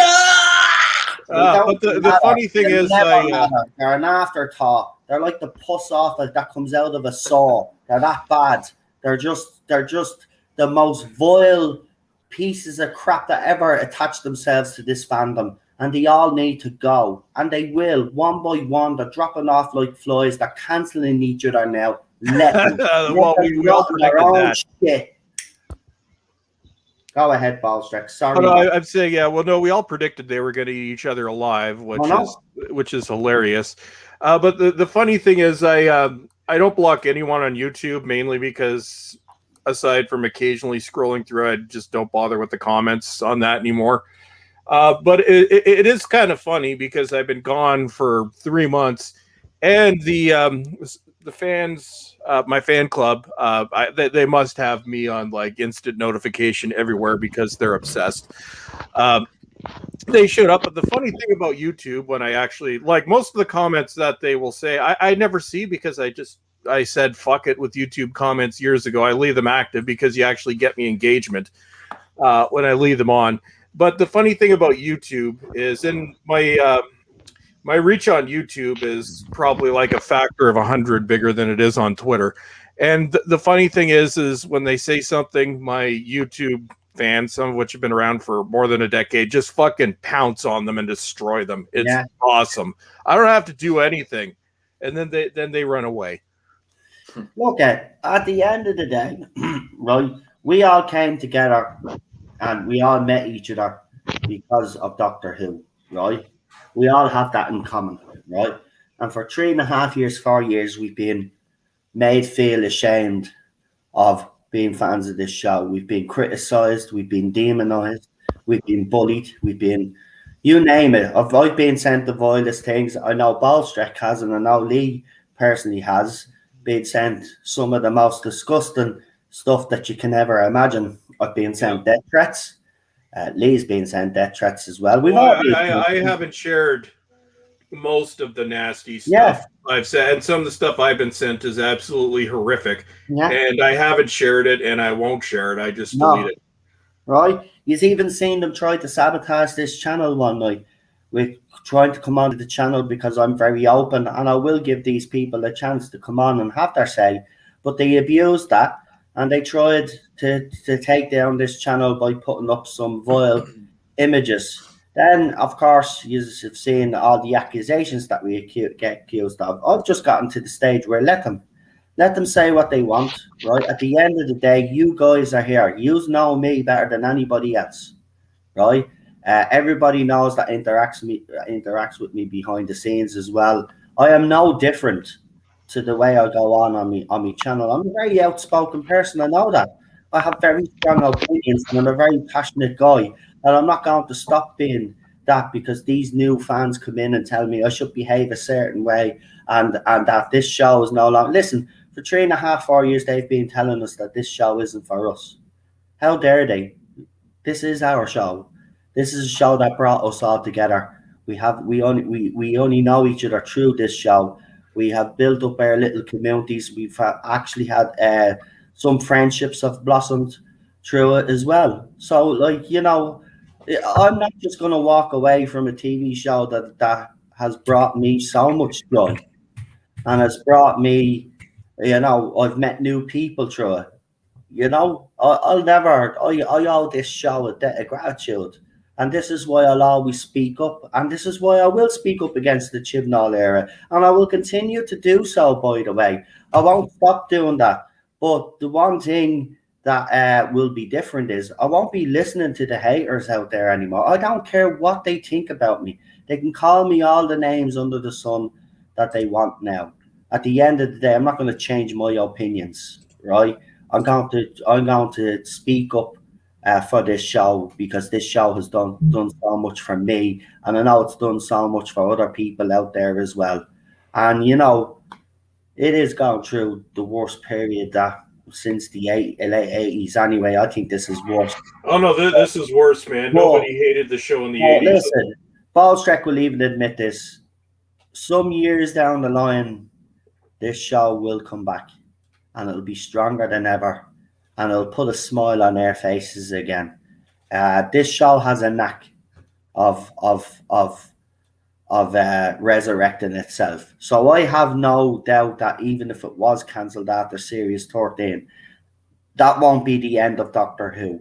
We will see Doctor Who again. I know we will. There's no way that they would leave it just there. It'd have to come back.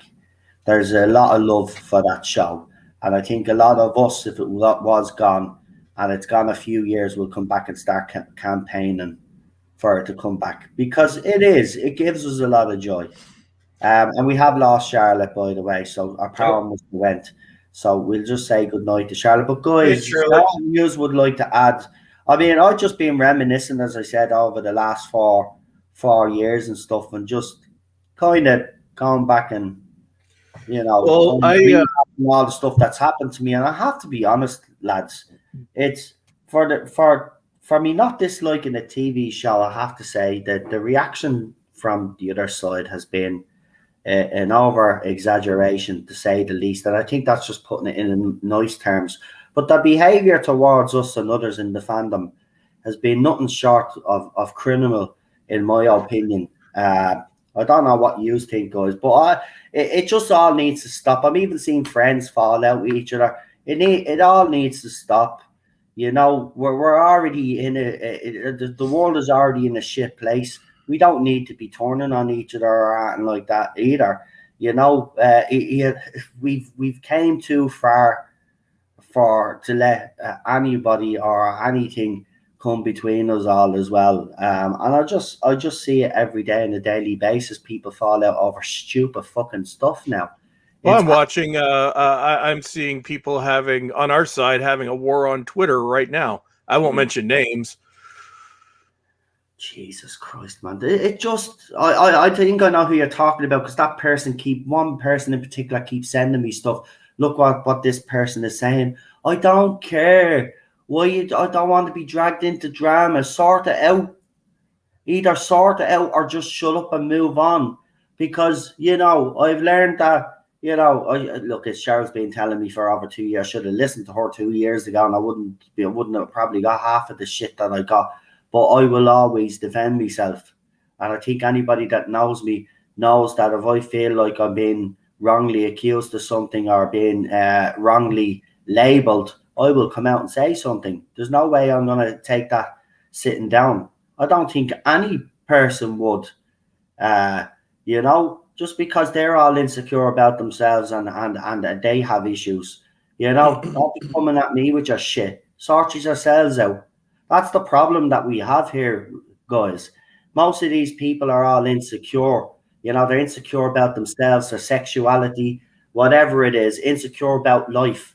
And what are they doing? They're projecting all their insecurities onto us, and they're trying to change society the way we've seen the way things have been changing recently. And that's what it is, because they're miserable bastards. They want the rest of us to be miserable bastards. Well, I'm sorry. I refuse to be a miserable bastard for the rest of me bleeding life. Right? I want to enjoy life. Right? Life, look, there's bad shit goes on in the world. Yeah, happens all the time. Right? But the one thing that we can say is that people have forgotten how to enjoy life. Forgotten how to enjoy life. Everybody just wants to be miserable bastards all the time. Fuck's sake, man. What has fucking happened to us all? That's all. I just can't get my head around it. How we have fallen since 2012. Ballstreck is right. But how we have come in such a short space of time, gotten to this point now, is unbelievable. And I just can't get my head around how people seeing this coming, but nobody put a stop to it before it went too far. And now look at the fucking nonsense. You've got fucking pride fucking zebra crossings now. You don't have zebra crossings anymore. You can't have black and white zebra crossings anymore now. Right? In London somewhere, they've painted a fucking rainbow fucking zebra crossing on the fucking road. What? Yeah. Damn.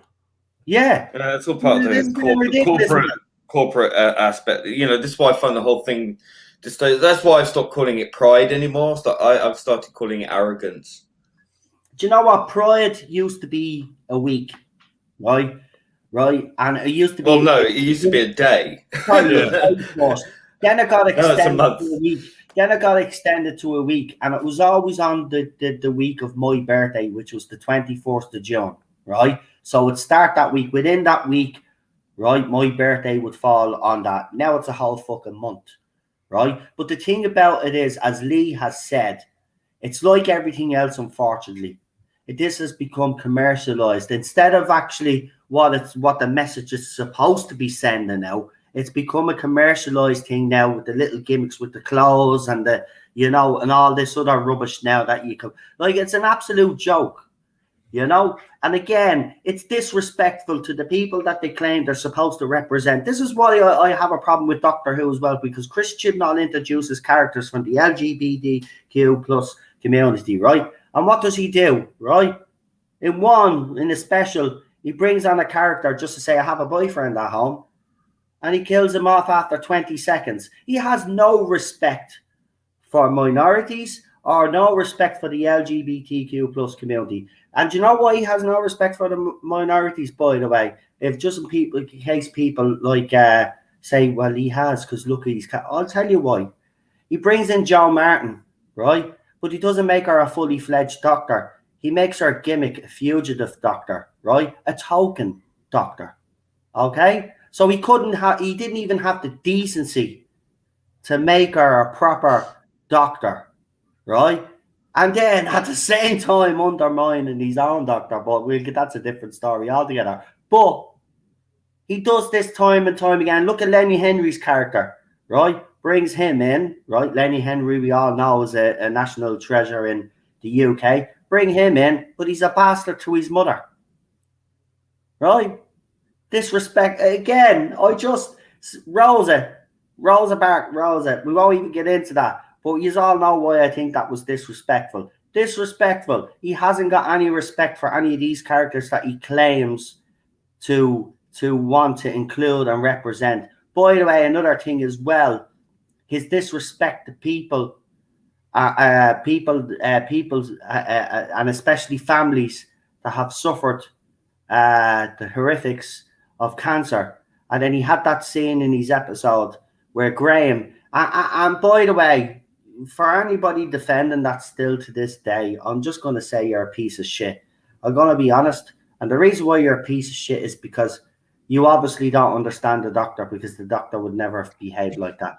Because when it comes to the crunch, the doctor always says the right bloody thing. Always. Right? And in that situation, got it absolutely wrong. There's no way the doctor would have said I'm socially awkward. Go back and watch episodes like Vincent and the Doctor. One thing you got to say about that, Noel, that specifically that episode, as to how fucked up this whole culture is, where the message there was young people being offended or nervous or bullied or mental health issues, which in this case was not severe mental health issues.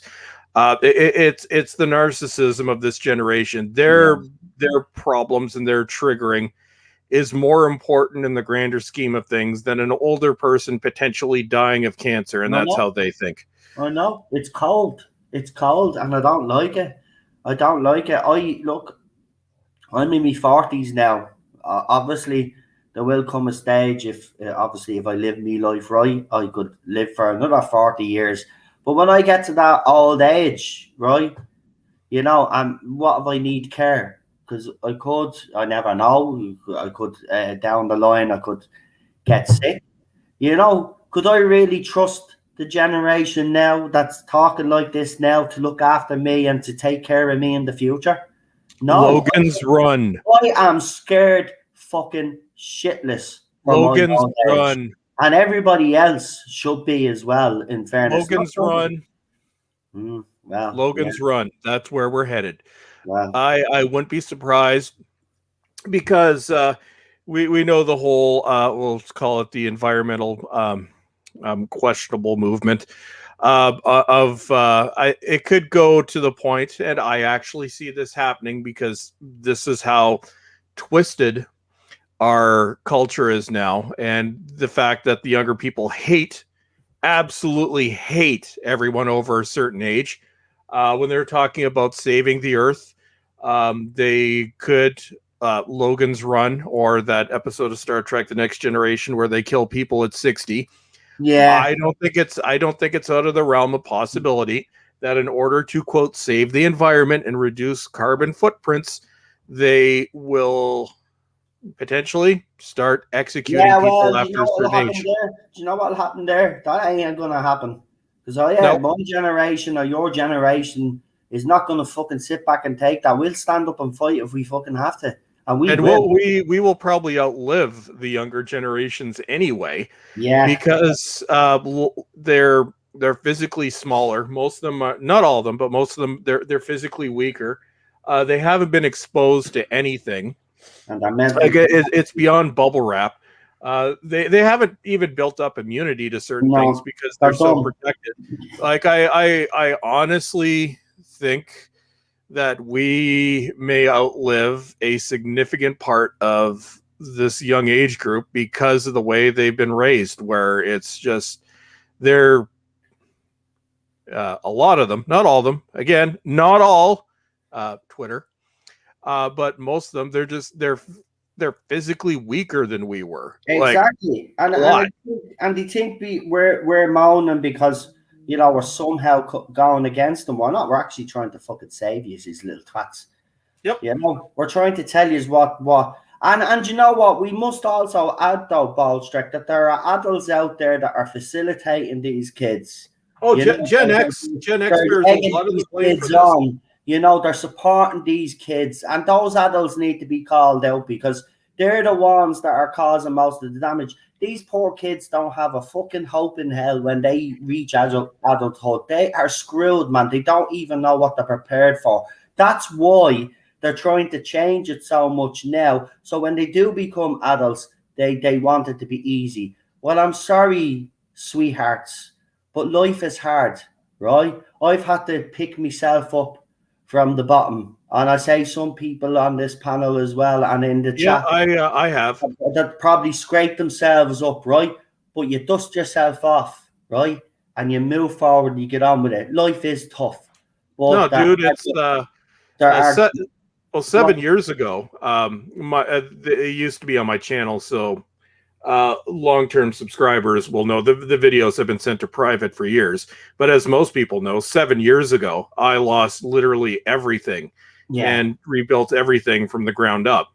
Yeah. But with these kids, they're not prepared for the world. One thing that I've noticed, like I'm sure, like I got my first job when I was 12. Yeah, we all worked through our entire lives. Yeah. These kids now, they don't even have jobs. No, do you have TikTok or YouTube or OnlyFans or whatever it is, whatever the platform they're using? They don't even have real jobs, Balstrick. They don't know what it is to do a hard day's work. You're right. I worked at 12. Do you know what I was doing at 12? Taking glasses off tables in a pub. That was my job, right? That's what I did at 12. I did milk in the morning as well. I'd have to get up at 3 a.m. in the morning for the fella that was picking me up. So we'd go all the way out then to collect the milk, and then we'd be delivering them for the next 3 hours. That's what I did. Worked the weekends, did the pub, and when I was on the summer holidays, then I did the milk round. I was always had a job because my man and dad's attitude, because they grew, when they were growing up, they left school, Balstrick, you see. So my parents worked at 14, 15 years of age, you know. So they instilled that into us then when we were getting older then. You know, the dad would say, well, why don't you get yourself a little summer job? And that's how it started then. But then it was like, well, you got a summer job now, so I expect it every summer now. Do you know that sort of way? It was like, you don't waste your life. Go out there and earn your place. And these kids don't want to earn their place. They want easy street. But unfortunately, life is an easy street. And I struggled. I really did. There were times where I was working 72 hours a week, man. Right? And I don't know how I'd get to one end of the week. But the reward at the end of it all was great. I worked in the kitchen. I loved it.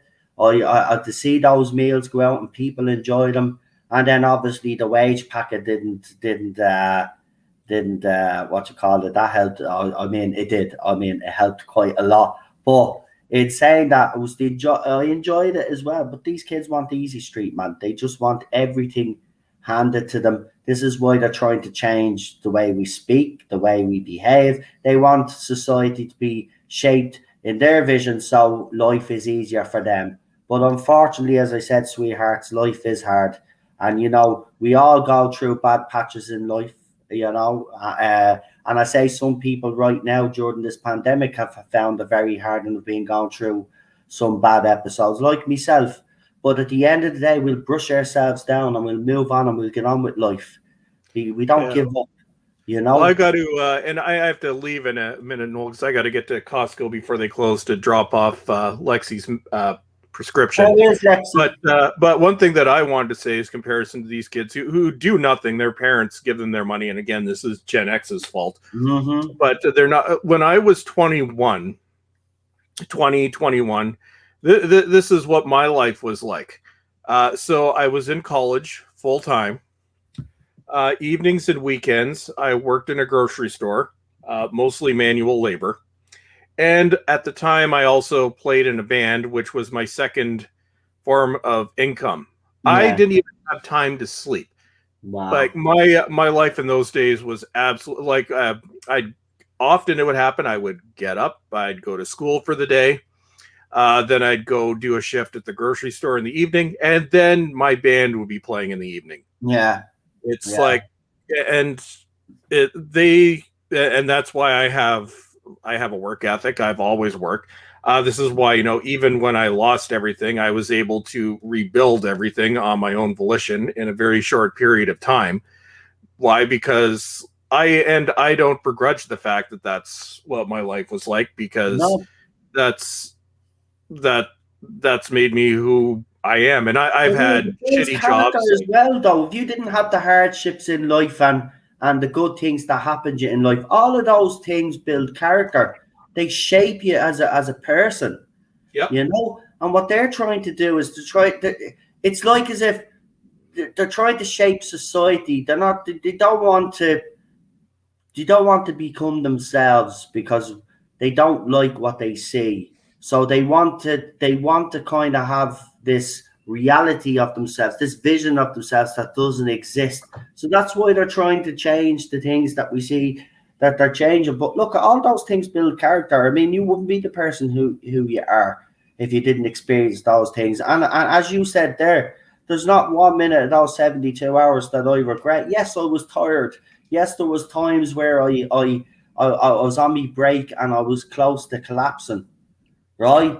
But I loved every minute of it. I wouldn't change it for a second. It made me who I am. Like you, and I think like Lee as well. You can see from Lee as well the way when he puts his mind to things and he's working away. He's got a work ethic as well. We grew up with that. It was instilled into us, like, you know. Well, one example, you see them make their little videos, which are kind of lazy. Like when I'm doing YouTube full time, the way I do videos, you can't do that if you don't have a work ethic, because my production time per video is anywhere from at the low end 4 to sometimes 12, sometimes 16 hours to put it together. I know, because the way I do them is, and I've decided I'm going to keep doing that, because a few years ago I tried something called Ghetto Vision, which was doing them the cheap way, and I got rid of that. But no, like it takes time to write the script. So we're talking, depending on the video, anywhere from 2 to 6 single space pages on Word. That's edited. There's the voiceover, which is edited. There's implementing noise reduction and everything else. There's clipping the whole thing together. It takes a long time to put just because and other people do it off the cuff. They have a talent for that. I've discovered I'm better with the edited style. But in order to keep that up for years, as I did, and I still do them when I feel like it, I'm just not doing it full time anymore. If I didn't have that work ethic when I was younger, I never would have built my YouTube channel to where it is now, because there are YouTubers that have a gift for doing things off the cuff. Gary Nerdrotic is one. Az is another one. People where they don't really need editing. They can just speak and they have a natural gift. Whereas you hear me in a live stream, I'm all over the place. So for my style, for my channel, it takes a lot of work to get a video out. And that's why I'm grateful for what I went through, because I can sit there in this office putting together a single video for 12 hours because that's how I was raised. But I must head off because grumpy needs her meds. Well, I just want to say, listen, it's good to have you back, and we're doing the Armageddon Factor next week. If you want to join us now, we start around 7:15 UK time. So if you're around, and we don't start till we start at 7:15, but we don't start the episode till about 7:30. I might be able to come for part of it, because Saturdays is also the day that I have to get my yard work done. No problem. So I will be there. I probably won't be there for all of it. I may come in either near the beginning or halfway through. I'll do at least half the stream. No problem. Right. But yeah, it's my Saturdays, which is my day off, is still nuts, because that's when I have to get everything else done. But yeah, I will. I can't do these every week anymore like I used to. But I'll do at least half the stream next week. I'll probably be the second half. It seems to be like that with a lot of people right now, and I understand that there's a lot of people right now that can't be on every week because they've just kind of had enough of it all right now. I think a lot of people have gotten to the end of their tether with the lockdowns and all of this other stuff that's been going on in fandom. I think it's taken a toll on a lot of people. So yeah, it'll be nice when things start getting back to normal again, and then when everybody gets to go out and stuff and relax. I think everybody will start coming back then when things settle down. But listen, thanks for coming on, Ballstrek. I really appreciate it. But any videos coming up in the next few weeks or months, or you want to plug? Well, as I said, it's I I don't do videos now unless I actually want to do the video. There are times in the past where I'd force myself to have a certain video out. I'll only do videos when I want to do the videos, when I think there's something to say. It also depends on whether or not I have the time, because if I do a video, I have to do it on Saturday, and I have to have a certain amount of time set aside to make that video. And I actively decided I'm not dropping the quality of my videos. I'm keeping them as the edited style, because I don't want to be one of those YouTubers, mundane Matt, who just doesn't give a shit and just throws things together. So for me to make a video, it's like I have to have the inspiration and the drive to do it. So there will be videos. I just don't know when they'll be, and I have to have the initiative, but I also have to have an entire day to be able to get it together. So I might aim for maybe one video a month. But then again, if I've set Saturday aside, I want to make a video, and I'm just like, you know what? I'm not feeling it. I'm not going to make that video.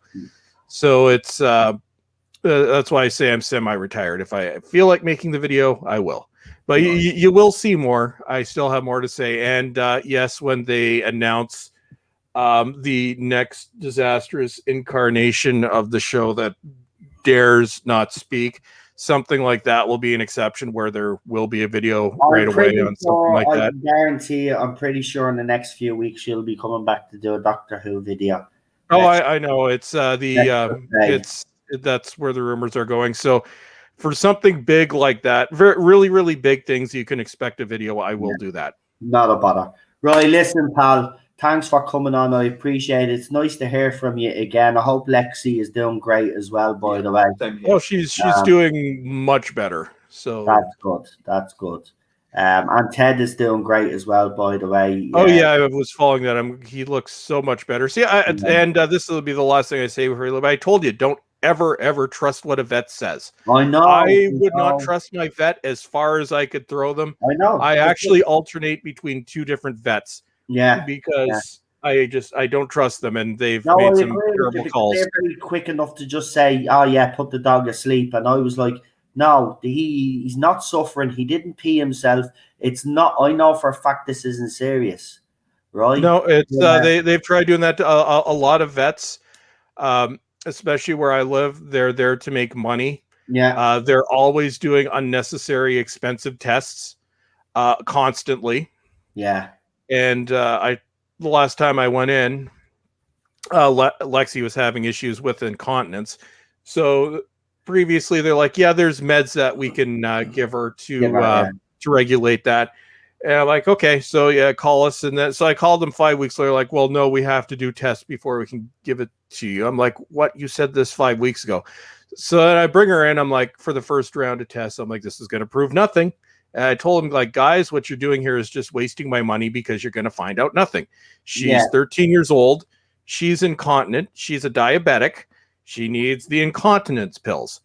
But they did the blood and urine tests, and they're like, "No, we didn't find anything." Well, that's what I fucking told you. And then they're like, "Well, we need to put a monitor on her for a week." No, I'm like, why do you want to put a monitor? Well, we got to check her sugar levels. She's fine. I watch her. You don't.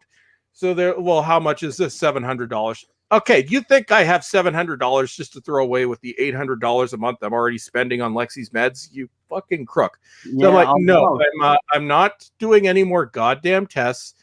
Give me the damn pills, or I'm taking my business elsewhere. And they make a lot of money off me. So they're like, "Okay, we'll give the pills and see what happens." Here's what's going to happen. It's going to solve the fucking problem, because I apparently know your job better than you do. Of course you do, because then they're like, "Okay, so are we going to run the are we going to run that test?" I'm like, "No, you gave her the pills. Yeah. The incontinence issues are under control. When I'm not there, or she's in where it's an emergency, I put down pee pads, and she's a smart girl. She uses those. She doesn't, knock on wood, but she doesn't have accidents when she's sleeping anymore. So in addition to like the $300 and some odd dollars you charge me for tests that you didn't need, and the $700 you tried charging me for additional tests that you didn't need. So what would have been $1,000 worth of tests when he could have just given me the damn pills in the first place. And oh God, I'm on a rant. But yes, that's I must go because I do have to get the prescription in the next 30 minutes. But I will see y'all next week. And I guess Lee is gone. No, I'm here. I'm just listening. Oh, hey man! I couldn't see whether anybody was muted or not. Quiet today, actually. I've noticed that.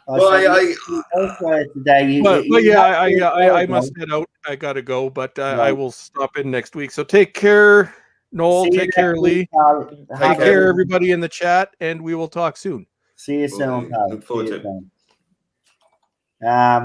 Are you all right? Yeah, look, I know balls track on, so I just want to let him talk. I know sometimes you do be quiet. It's not unknown for you to be quiet. It's just, it's not very often it does happen, but just making sure you are all right. You are all right, aren't you? Yeah. Oh, I'm just hungry. I need to eat. Well, go on and have something to eat because I'm going to finish up now anyway. By the way, Cheryl's just sent me a screenshot. She's asking me if it's true. I'm not asking her to send me the video. But Teddy's latest video, according to YouTube, has 626 views. Bless him. Now, 626 views, right? If that's, I'll check now. She wants me to check to see if it's true. Well, if 620 whatever of you have watched this video, I just want to say thank you very much. It doesn't matter how many have actually watched. Thank yous anyway. But Jesus Christ, that'll be amazing, actually. Yeah, it does have 600. Oh my God, this video. Your video does have 620 odd views. Jesus, that's got more views than any video on my channel in the last couple of months. Holy shit. What the hell? Well done, guys. Listen, whoever's been watching that video, because I know a lot of you do care about the dog as well.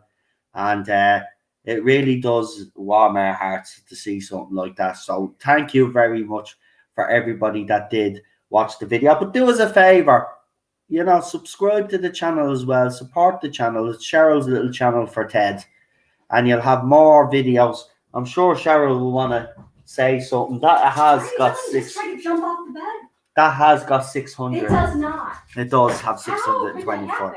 I don't know, but would you like to thank everybody there? Yes. Thank you, everybody. That's really the weirdest spook. Well, it is weird because I've just told him. It's 11-second video where he's just walking down to the car park with his little wobbly butt. Right. But the thing about it is I just told him it's probably the most views. That has more views than any video that I've had on my channel in the last 3 months. Ted's videos get like 11 views. Holy 15. Shit. Well, whoever's watched it, unless some doggy channel picked up on it or something, but whoever's watched it, thank you. It's nice to see him. But Lee, go on. Get one downvote though. Yeah, it doesn't matter. Who cares? One downvote, 620 odd views. Who cares? Right. Go and get something to eat anyway. Listen, we're back for Vampires in Venice tomorrow anyway. So come and join us for that as well. And as you can hear, Ted is in the background there. That's Ted saying thank you to you all. I'll leave you with the channel trailer. Good night, folks. Have a good one, and I'll see you tomorrow. Bye-bye. Bye. Bye.